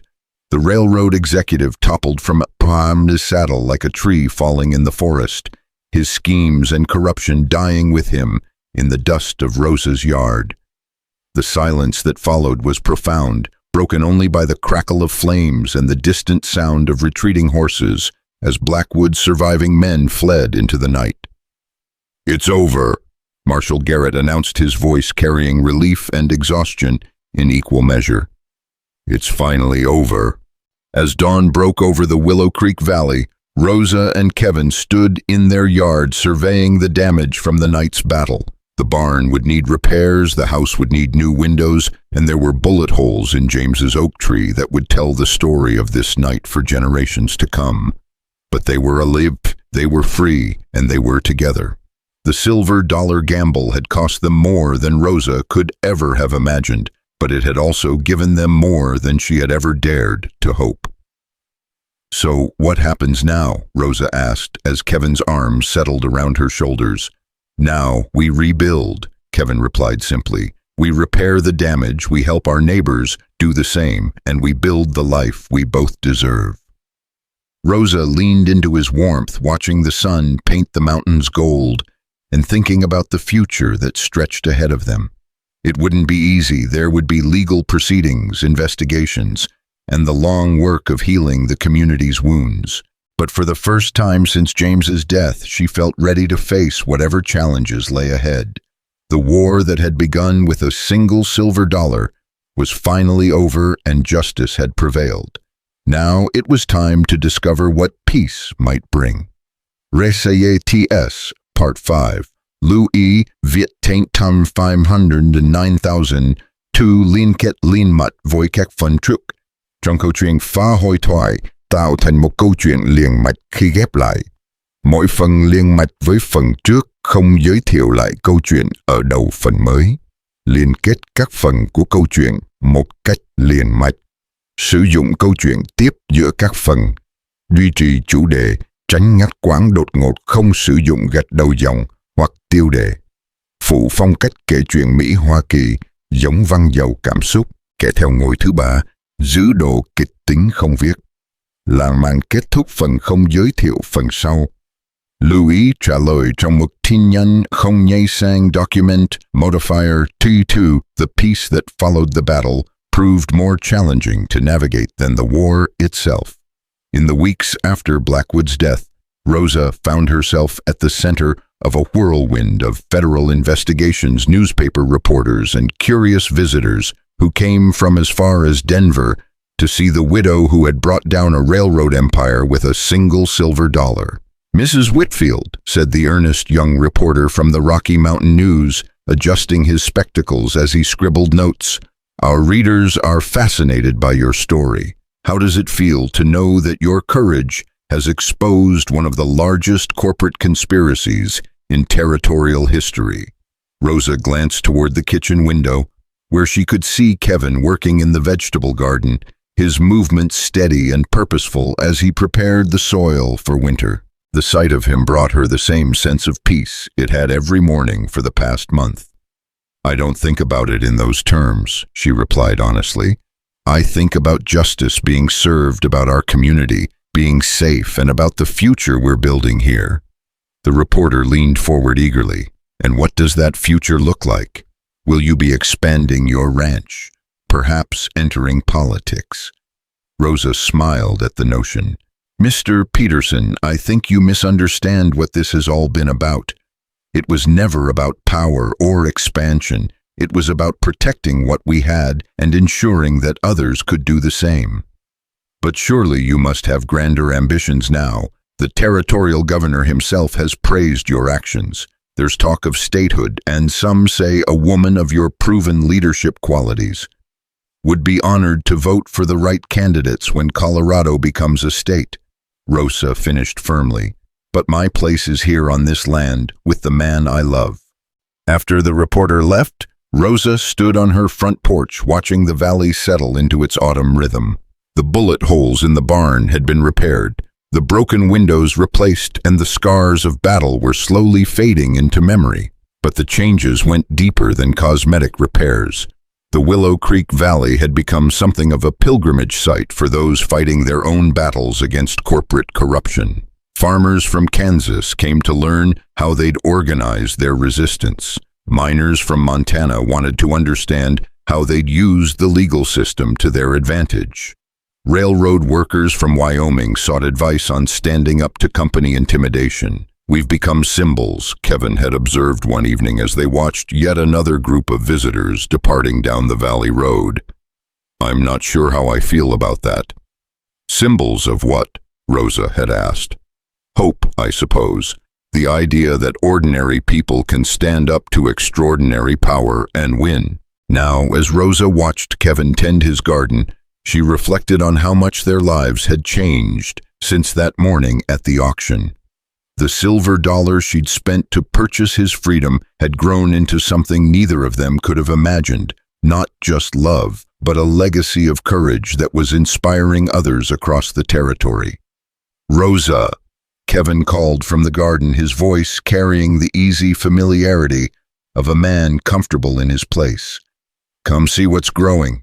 She made her way across the yard, stepping carefully around the new graves, where they'd buried the men who had died in Blackwood's final assault. The markers were simple wooden crosses, but Rosa had insisted that even their enemies deserved proper burial and remembrance.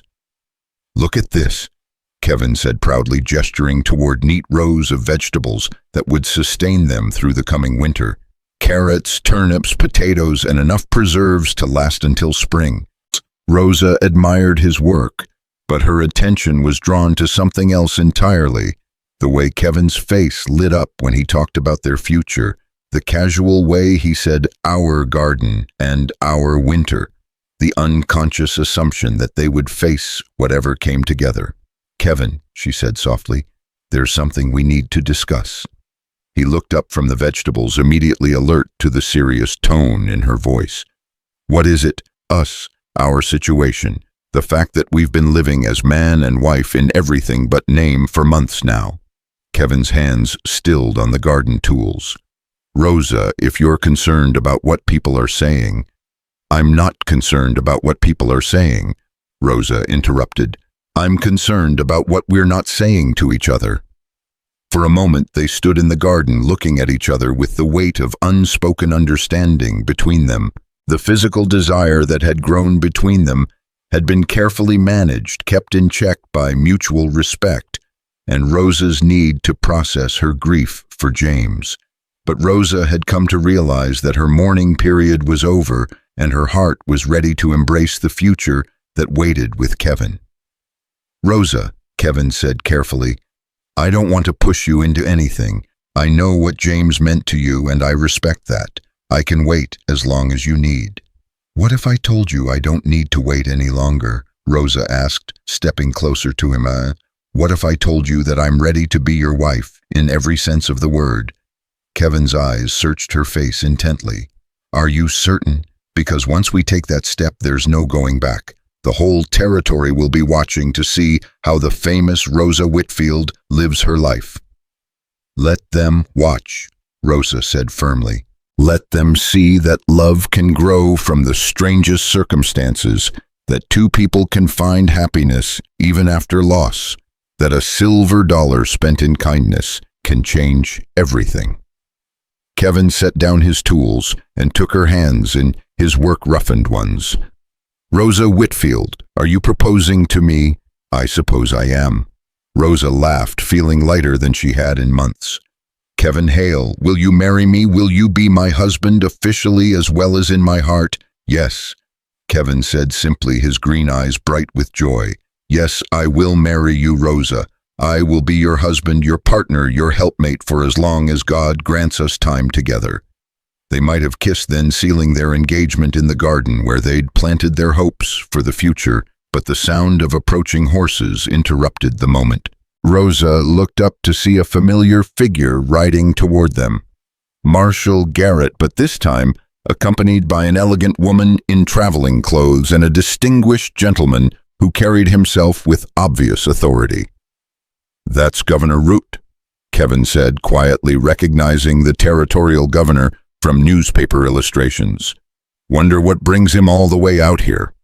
As the party approached, Rosa smoothed her skirts and tried to prepare herself for whatever official business had brought such important visitors to her remote homestead. "Mrs. Whitfield, Mr. Hale," Marshal Garrett called as they dismounted. "I hope you don't mind the intrusion, but Governor Rout requested a meeting." "Of course not," Rosa replied, though her mind was racing with possibilities. "Please come inside. I'll put coffee on." As they settled in the parlor, Governor Rout studied Rosa and Kevin with the sharp eyes of a politician evaluating potential allies. His companion, who introduced herself as his wife Eliza, seemed more interested in the human story than the political implications.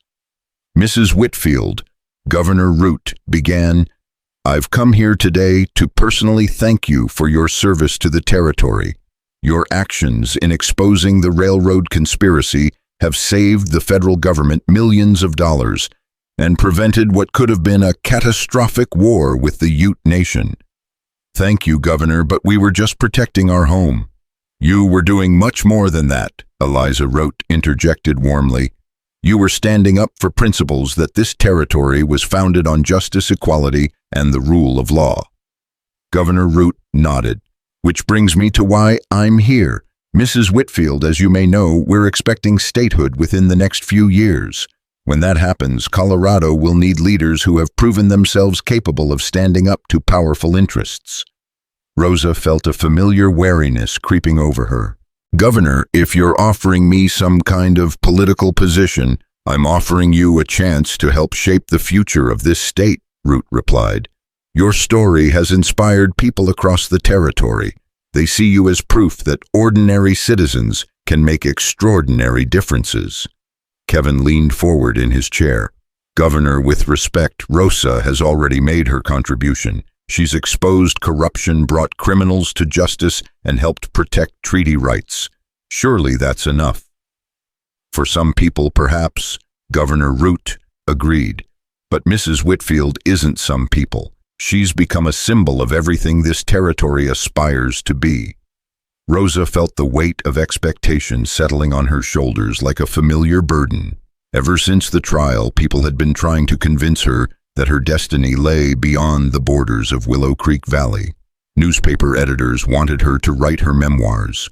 Political leaders sought her endorsement. Social reformers begged her to speak at their gatherings. Governor, Rosa said carefully, I'm honored by your confidence, but I need you to understand something. Everything I've accomplished has been in service of protecting this place and these people.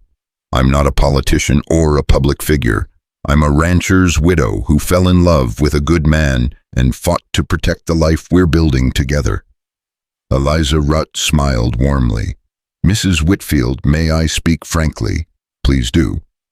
When I was younger, I thought that serving others meant sacrificing my own happiness, my own desires, my own dreams. It took me years to learn that the most powerful thing a woman can do is live authentically, pursue her own happiness, and let that example inspire others. Rosa felt something shift in her understanding. You're saying I can serve by being happy. I'm saying you can serve by being yourself, Eliza replied. By showing other women that it's possible to love deeply, fight fiercely, and still claim joy. By proving that a woman's strength comes not from denying her heart, but from following it. Governor Root nodded. What my wife is saying in her characteristically eloquent way is that we're not asking you to leave your life behind. We're asking you to share your story, to let others learn from your example, to be visible as a woman who refused to be intimidated. Rosa looked at Kevin, seeing understanding and support in his green eyes. What exactly are you proposing? Nothing formal, Governor Root replied. No official titles or political appointments, simply an agreement that when Colorado achieves statehood, you'll consider speaking publicly about your experiences, that you'll share the lessons you've learned about courage, justice, and standing up to powerful interests. And in return, you have the territorial government's full support in rebuilding your community, developing your property, and living the life you choose. Rosa considered the proposal as she served coffee to her distinguished guests. The idea of becoming a public speaker, of sharing her story with audiences across the state, felt both terrifying and potentially meaningful. If her experience could help others find the courage to fight their own battles against injustice, perhaps that was worth the discomfort of public attention. Governor, Kevin said quietly, what guarantees can you give that Rosa's privacy and safety will be protected? We've already seen what happens when powerful interests feel threatened. You have my personal guarantee, Governor Root replied firmly, and the full protection of territorial law enforcement. What you've exposed about railroad corruption is just the beginning. There are other investigations underway, other conspiracies being unraveled. Your actions have created momentum for reform that extends far beyond Colorado. After the governor and his party departed, Rosa and Kevin found themselves back in the garden, watching the sun set behind the mountains that had sheltered their love story. What do you think? Rosa asked. Should we accept his proposal? I think, Kevin said thoughtfully, that the choice is entirely yours. But I also think you've never backed down from a challenge that served the greater good.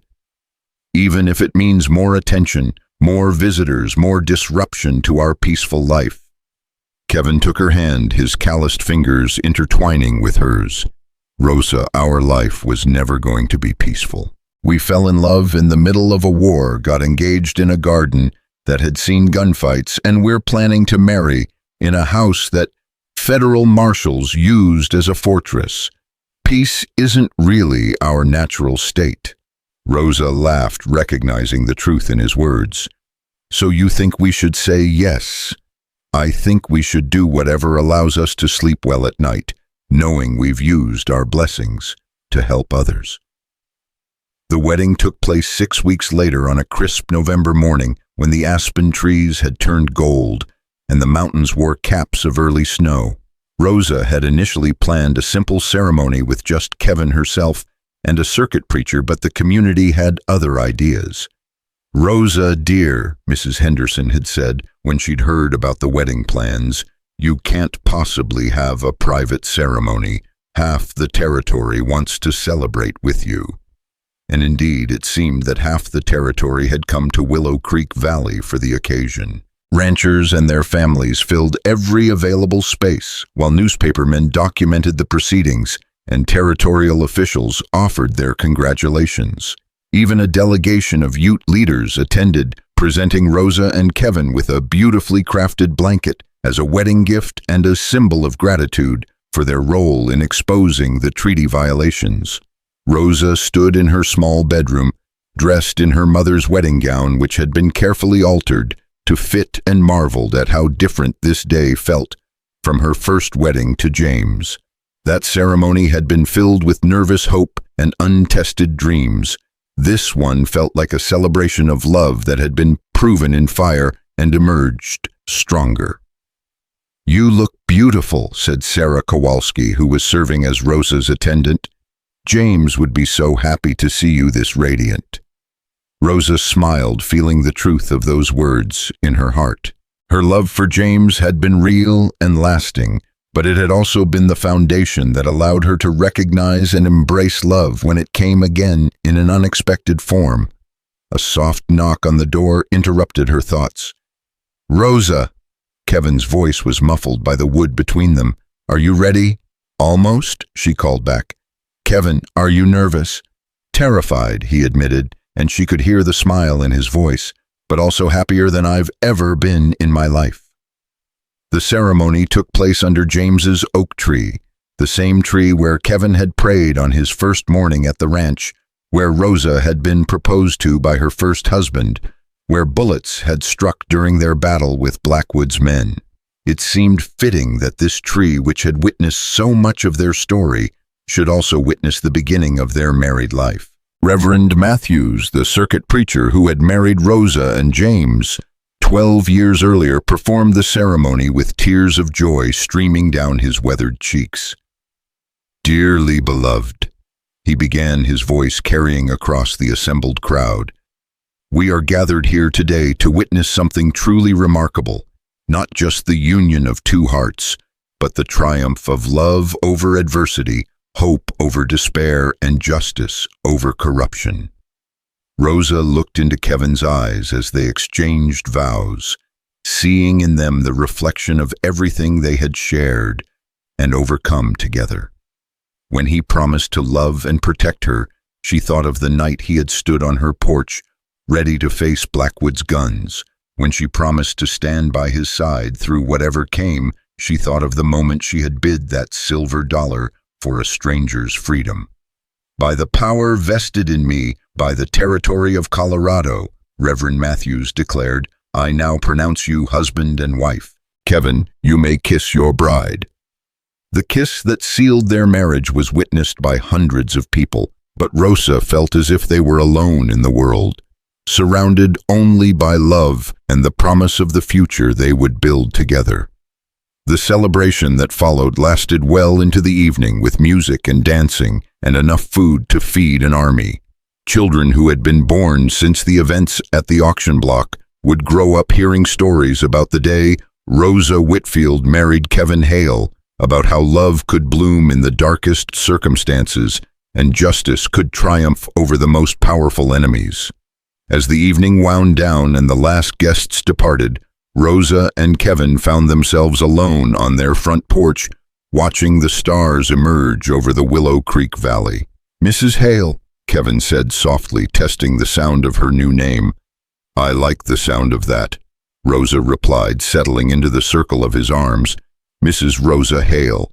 "Have any regrets?" Kevin asked. Rosa considered the question as she looked out over the land that had cost them so much and given them even more. "Only that it took us so long to get here," she said finally. "But then again, maybe we needed all those trials to appreciate what we have now." "A silver dollar well spent?" Kevin asked, referencing the bid that had started their entire journey. "The best investment I ever made," Rosa replied, "though I never could have imagined the returns it would yield." As winter settled over the Colorado territory and Rosa and Kevin began their married life, their story continued to ripple outward in ways they could never have anticipated. The federal investigation into railroad corruption uncovered a web of conspiracies that reached from Denver to Washington, leading to reforms in how territorial governments dealt with corporate interests. The treaty violations Kevin had exposed resulted in renewed negotiations with the Ute Nation and the establishment of clearer protections for Native American rights. But perhaps more importantly, their example inspired others to stand up against injustice in their own communities. A group of farmers in Kansas cited Rosa's courage when they organized to fight predatory lending practices. A mining camp in Montana referenced Kevin's strategic thinking when they organized for worker safety protections. A women's suffrage group in Wyoming used Rosa's story to argue that women were fully capable of participating in public life. "We've become a legend," Kevin observed one snowy evening as he read aloud from yet another newspaper account of their story. "A legend built on one moment of compassion," Rosa replied, her hands busy with mending as she listened to him read. "Makes you wonder what other moments of kindness might change the world if people were brave enough to act on them." "Speaking of moments of kindness," Kevin said, setting down the newspaper, "I have something for you." Rosa looked up from her sewing to see him holding a small wooden box worn smooth by handling and age. "What is it? Open it and see."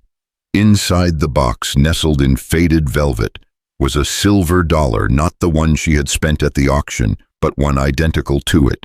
"Where did you get this?" Rosa asked, lifting the coin to examine it in the lamplight. "I've been carrying it since before I met you," Kevin said quietly. "My last silver dollar saved against the possibility of real emergency. I kept meaning to spend it, but somehow I never could. It felt too important, too much like my last connection to freedom."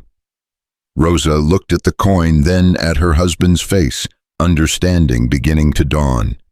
"Kevin, are you saying—" "I'm saying we both came to that auction with our last silver dollar.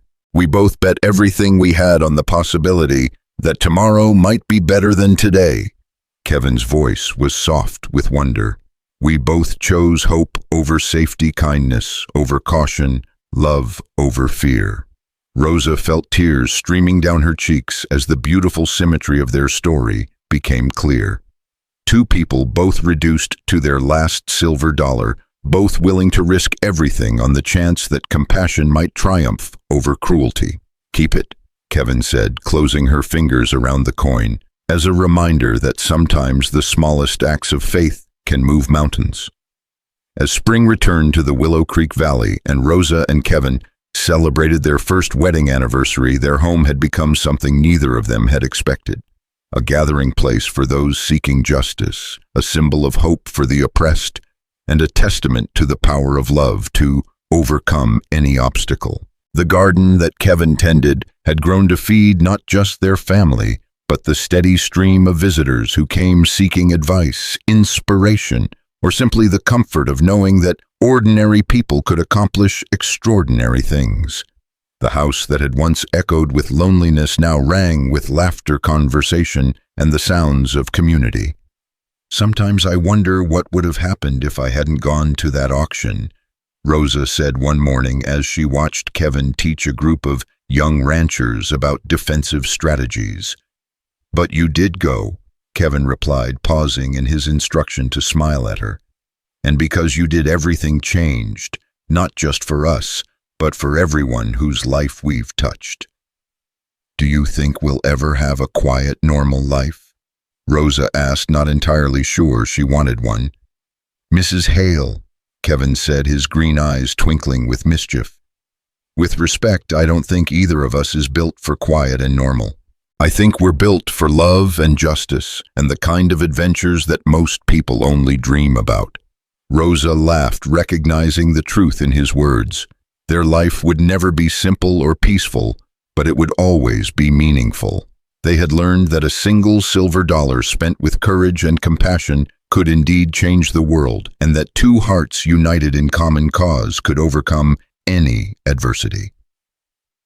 As the sun set over the Colorado mountains, painting the sky in shades of gold and crimson, Rosa Hale stood beside her husband in the garden they had planted together, surrounded by the community they had helped to build, secure in the knowledge that their love story had become something larger than themselves, a legacy of hope that would inspire others to choose courage over comfort, justice over convenience, and love over fear. The silver dollar had been well spent indeed, yielding returns beyond measure and proving that sometimes the most valuable investments are made not with our heads, but with our hearts. The morning light filtered through the lace curtains of the expanded kitchen, illuminating the faces of three children gathered around Rosa's feet as she prepared breakfast for what had become the largest household in Willow Creek Valley. Little Sarah, now 4 years old, with her father's green eyes and her mother's determined chin, was asking endless questions about everything she could see, while twin boys Thomas and James, named for the two men who had shaped Rosa's life, chased each other around the kitchen table with wooden horses Kevin had carved for them. "Mama Rosa," Sarah said, tugging on Rosa's apron, "tell us again about the silver dollar." Rosa smiled as she flipped pancakes on the griddle, a task that had become as natural as breathing in. The 5 years since she and Kevin had taken in their first orphaned child. The house that had once seemed too large for a widow living alone now bustled with the organized chaos of a family that had grown through love rather than blood. "You've heard that story 100 times, little one," Rosa said, but her tone was indulgent. She never tired of telling the children about the day that had changed all their lives. "But we like it," insisted Thomas, the more serious of the twins. "It's the story of how Papa Kevin came to live with us." "And how you saved him from the bad men," added James, who had inherited his namesake's romantic nature and loved the dramatic parts of the tale. Kevin appeared in the kitchen doorway, his hair now touched with silver at the temples, and his face bearing the lines of a man who smiled often and worried deeply about those he loved. In his arms, he carried the newest addition to their family baby, Elizabeth, barely 6 months old, and the daughter of a woman who had died in childbirth with no family to claim the child. "Are we telling stories this early in the morning?" Kevin asked, settling Elizabeth in her wooden cradle while he helped Rosa with breakfast preparations. "The children want to hear about the silver dollar again," Rosa explained, automatically moving to accommodate Kevin's presence in the kitchen as they performed their morning dance of shared domestic responsibility. Kevin nodded solemnly. The most important story in the world. Over the years, the tale had taken on mythical proportions among the children of the valley. Parents used it to teach lessons about courage and compassion, while teachers employed it to illustrate how individual actions could have far-reaching consequences. But for Rosa and Kevin, it remained beautifully simple, a reminder of the moment when kindness had triumphed over indifference. "Tell it, Papa Kevin," Sarah demanded, climbing onto his lap as he settled at the kitchen table. Kevin glanced at Rosa, who nodded her encouragement as she served breakfast to their extended family. This morning ritual had become sacred to them, the telling of their origin story to children who might otherwise have grown up without families, without hope, without understanding that love could appear in the most unexpected forms. "Well," Kevin began, his voice taking on the storyteller's cadence he'd perfected over years of practice. It was a dusty morning in San Juan Crossing, and there was a man standing on an auction block with a sack over his head. As Kevin told their story, Rosa watched the children's faces, seeing wonder and excitement in their expressions, despite having heard the tale countless times. But she also saw something deeper: recognition, perhaps, that they too were part of a continuing story of redemption and hope. The Hale household had become legendary throughout Colorado Territory for its open-door policy toward children who had nowhere else to go. Word spread through a network of circuit preachers, territorial officials, and traveling merchants that Kevin and Rosa Hale would never turn away a child in need. Sometimes they came as infants abandoned on doorsteps or orphaned by disease. Sometimes they arrived as older children scarred by abuse or hardened by life on the streets. All of them found the same thing at the Willow Creek Ranch: patient love, steady guidance, and the understanding that families could be built on choice as much as chance. And then, Kevin was saying, building toward the climax of their story, your Mama Rosa stepped forward with her silver dollar and said, $1. All three children chorused, giggling at their participation in the familiar refrain. $1. Kevin confirmed, his eyes meeting Rosa's across the kitchen with the same wonder he'd shown that morning 5 years ago. The best dollar ever spent in the history of the world. After breakfast, as the children scattered to their morning chores and lessons, Rosa and Kevin found themselves with a rare moment of privacy on their expanded front porch. The house had grown over the years to accommodate their growing family: new bedrooms, an enlarged kitchen, a schoolroom where Rosa taught not only their own children, but several neighbor children whose parents valued education but lacked the resources to provide it. Mrs. Henderson wants to know if we'll take her great-nephew, Kevin said, quietly settling into the rocking chair that had become his favorite spot for morning contemplation. Rosa looked up from her mending, considering the implications. What's his situation? Parents died in a mining accident up in Leadville.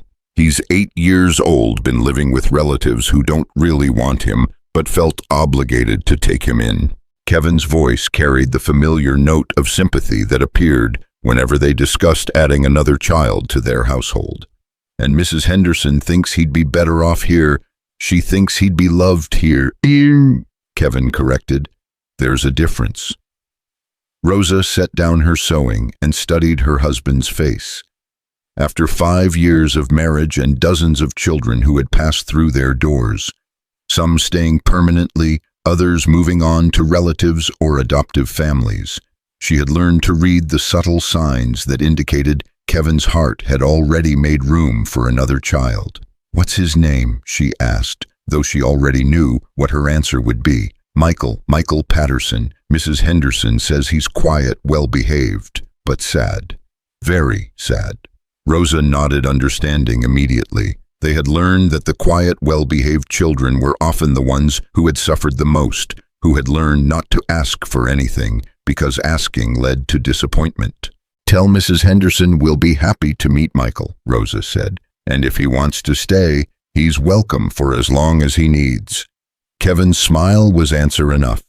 In 5 years of taking in strays, both human and animal, they had never regretted a single decision to open their home and hearts. Speaking of new arrivals, Kevin continued, I had a letter from Marshal Garrett yesterday. He's retiring from federal service and wants to know if we might have use for an experienced lawman who's looking for a quieter life. Rosa raised an eyebrow. James Garrett wants to move to Willow Creek Valley. Says he's tired of chasing criminals across 3 territories and wants to settle somewhere he can do some good without getting shot at regularly. Kevin chuckled. Apparently his idea of retirement is helping us manage our growing community of reformed souls. The description was apt. Over the years, the Hale Ranch had become something of a refuge for people seeking second chances. Former outlaws who wanted to go straight found work and acceptance there. Widows with children had found community and support. Young men who had made mistakes discovered that past errors didn't have to define their futures. "We could use the help," Rosa admitted.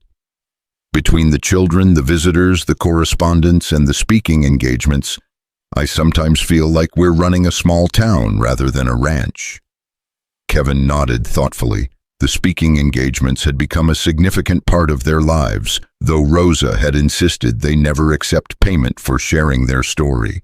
Instead, they asked that donations be made to territorial orphanages or Native American schools, using their growing fame to benefit others rather than themselves. "Actually," Kevin said, "that reminds me, we received an invitation yesterday that might interest you." "From whom?" "The territorial legislature.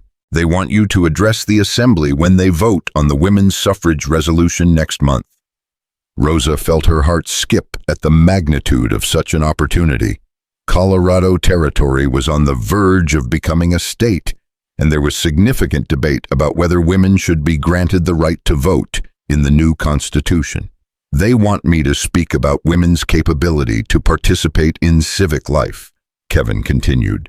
"Apparently your actions in exposing the railroad conspiracy have become a cornerstone argument for the suffrage supporters." Rosa was quiet for a moment, considering the request and its implications. She had never sought to become a symbol of women's capabilities, but she understood that her story had transcended its original boundaries to become part of a larger conversation about equality and justice. "What do you think?" she asked Kevin, valuing his perspective on the political dimensions of such an appearance. "I think," Kevin said carefully, "that you have a unique opportunity to influence history, but I also think you should only accept if you believe you can do some good." "And do you think I can do some good?" Kevin looked at her with the same admiration she'd seen in his eyes on their wedding day. "Rosa, you've already done more good than most people accomplish in several lifetimes. But if you feel called to do more, then I should answer that call," Rosa finished, "even if it means more attention, more travel, more time away from home." "We'll manage," Kevin assured her. "The children understand that sometimes adults have responsibilities that extend beyond their immediate family. And frankly, I think they're proud that their mother is someone other people look up to." As if summoned by their conversation about the children, Sarah appeared on the porch with a serious expression on her small face. "Mama, Rosa, Papa Kevin," she said formally, "there's a man coming down the road and he looks very official." Rosa and Kevin exchanged glances, both of them immediately alert. Official visitors could bring anything from good news about legislative developments to bad news about enemies seeking revenge for past defeats. The rider who approached was indeed official, a territorial messenger wearing the uniform and badge of the governor's office. But his demeanor was celebratory rather than ominous, and Rosa felt some of her tension ease as he dismounted with a broad smile. "Mr. and Mrs. Hale," he called out cheerfully, "I bring greetings from Governor Root and news that I think you'll find quite interesting." "What kind of news?" Kevin asked, rising from around his chair with the cautious alertness that never entirely left him. "The kind that changes everything," the messenger replied, producing an official-looking document from his saddlebags. "Colorado has been granted statehood effective immediately.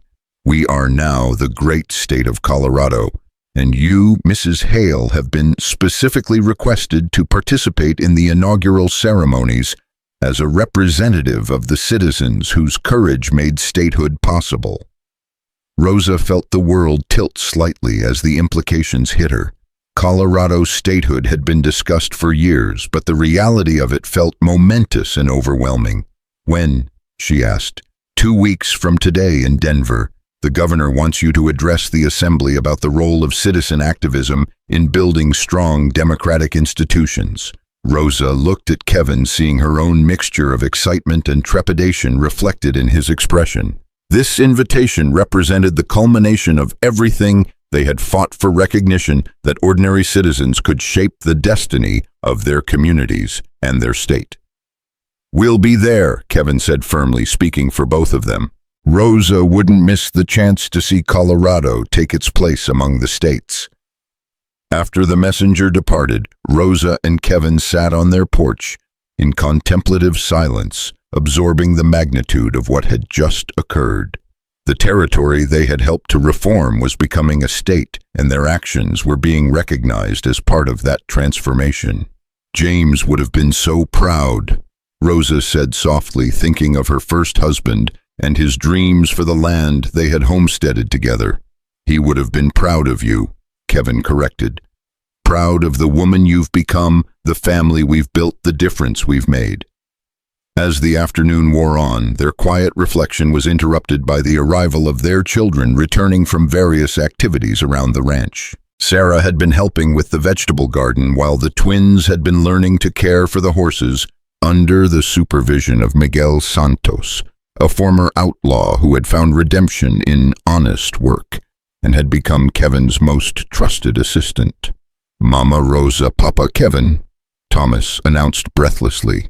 "Miguel says there are strangers camping by the creek and they have children with them." Rosa and Kevin exchanged knowing looks. Strangers with children usually meant one thing: another family in crisis seeking the help and refuge that the Hale Ranch had become known for providing. "How many children?" Rosa asked, already mentally calculating sleeping arrangements and meal preparations. "Miguel counted 6, James reported, and he said they look hungry and scared."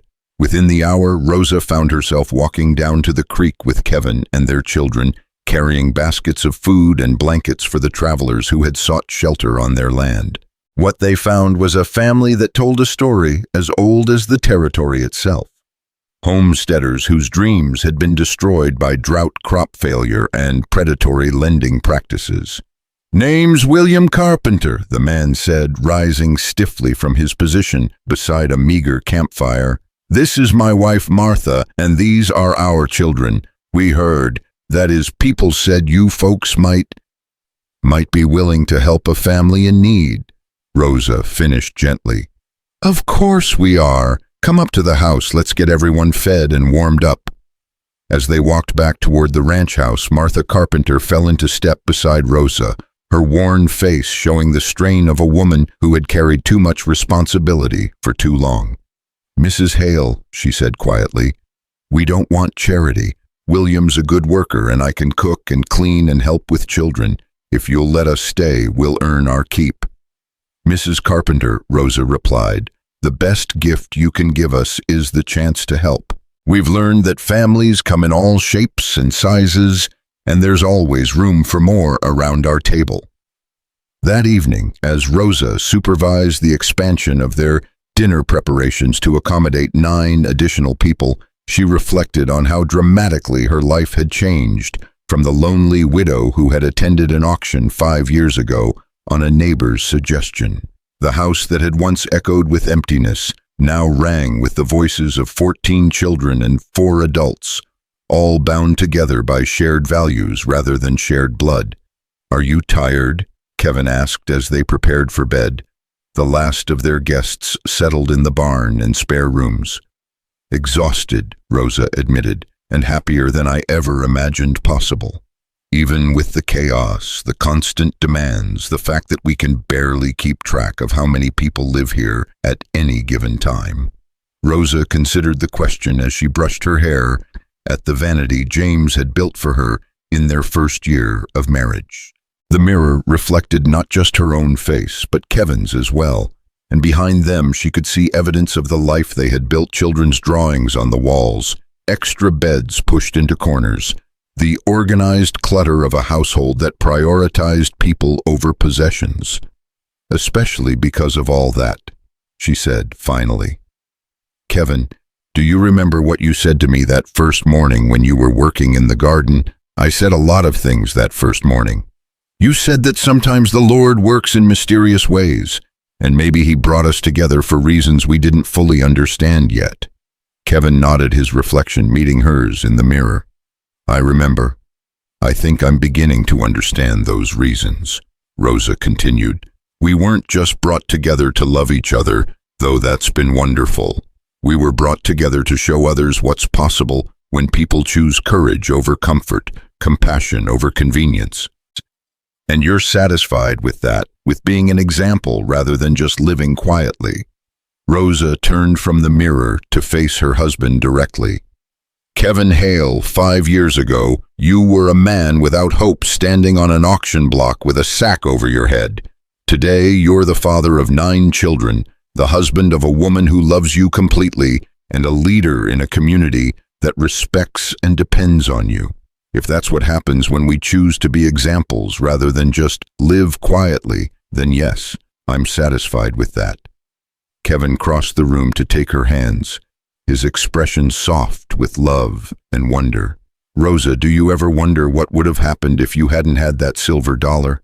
If you'd been completely broke that morning? No, Rosa said without hesitation, because I did have it and I did spend it, and everything that followed was a result of that choice. We can't change the past, but we can choose how to build the future.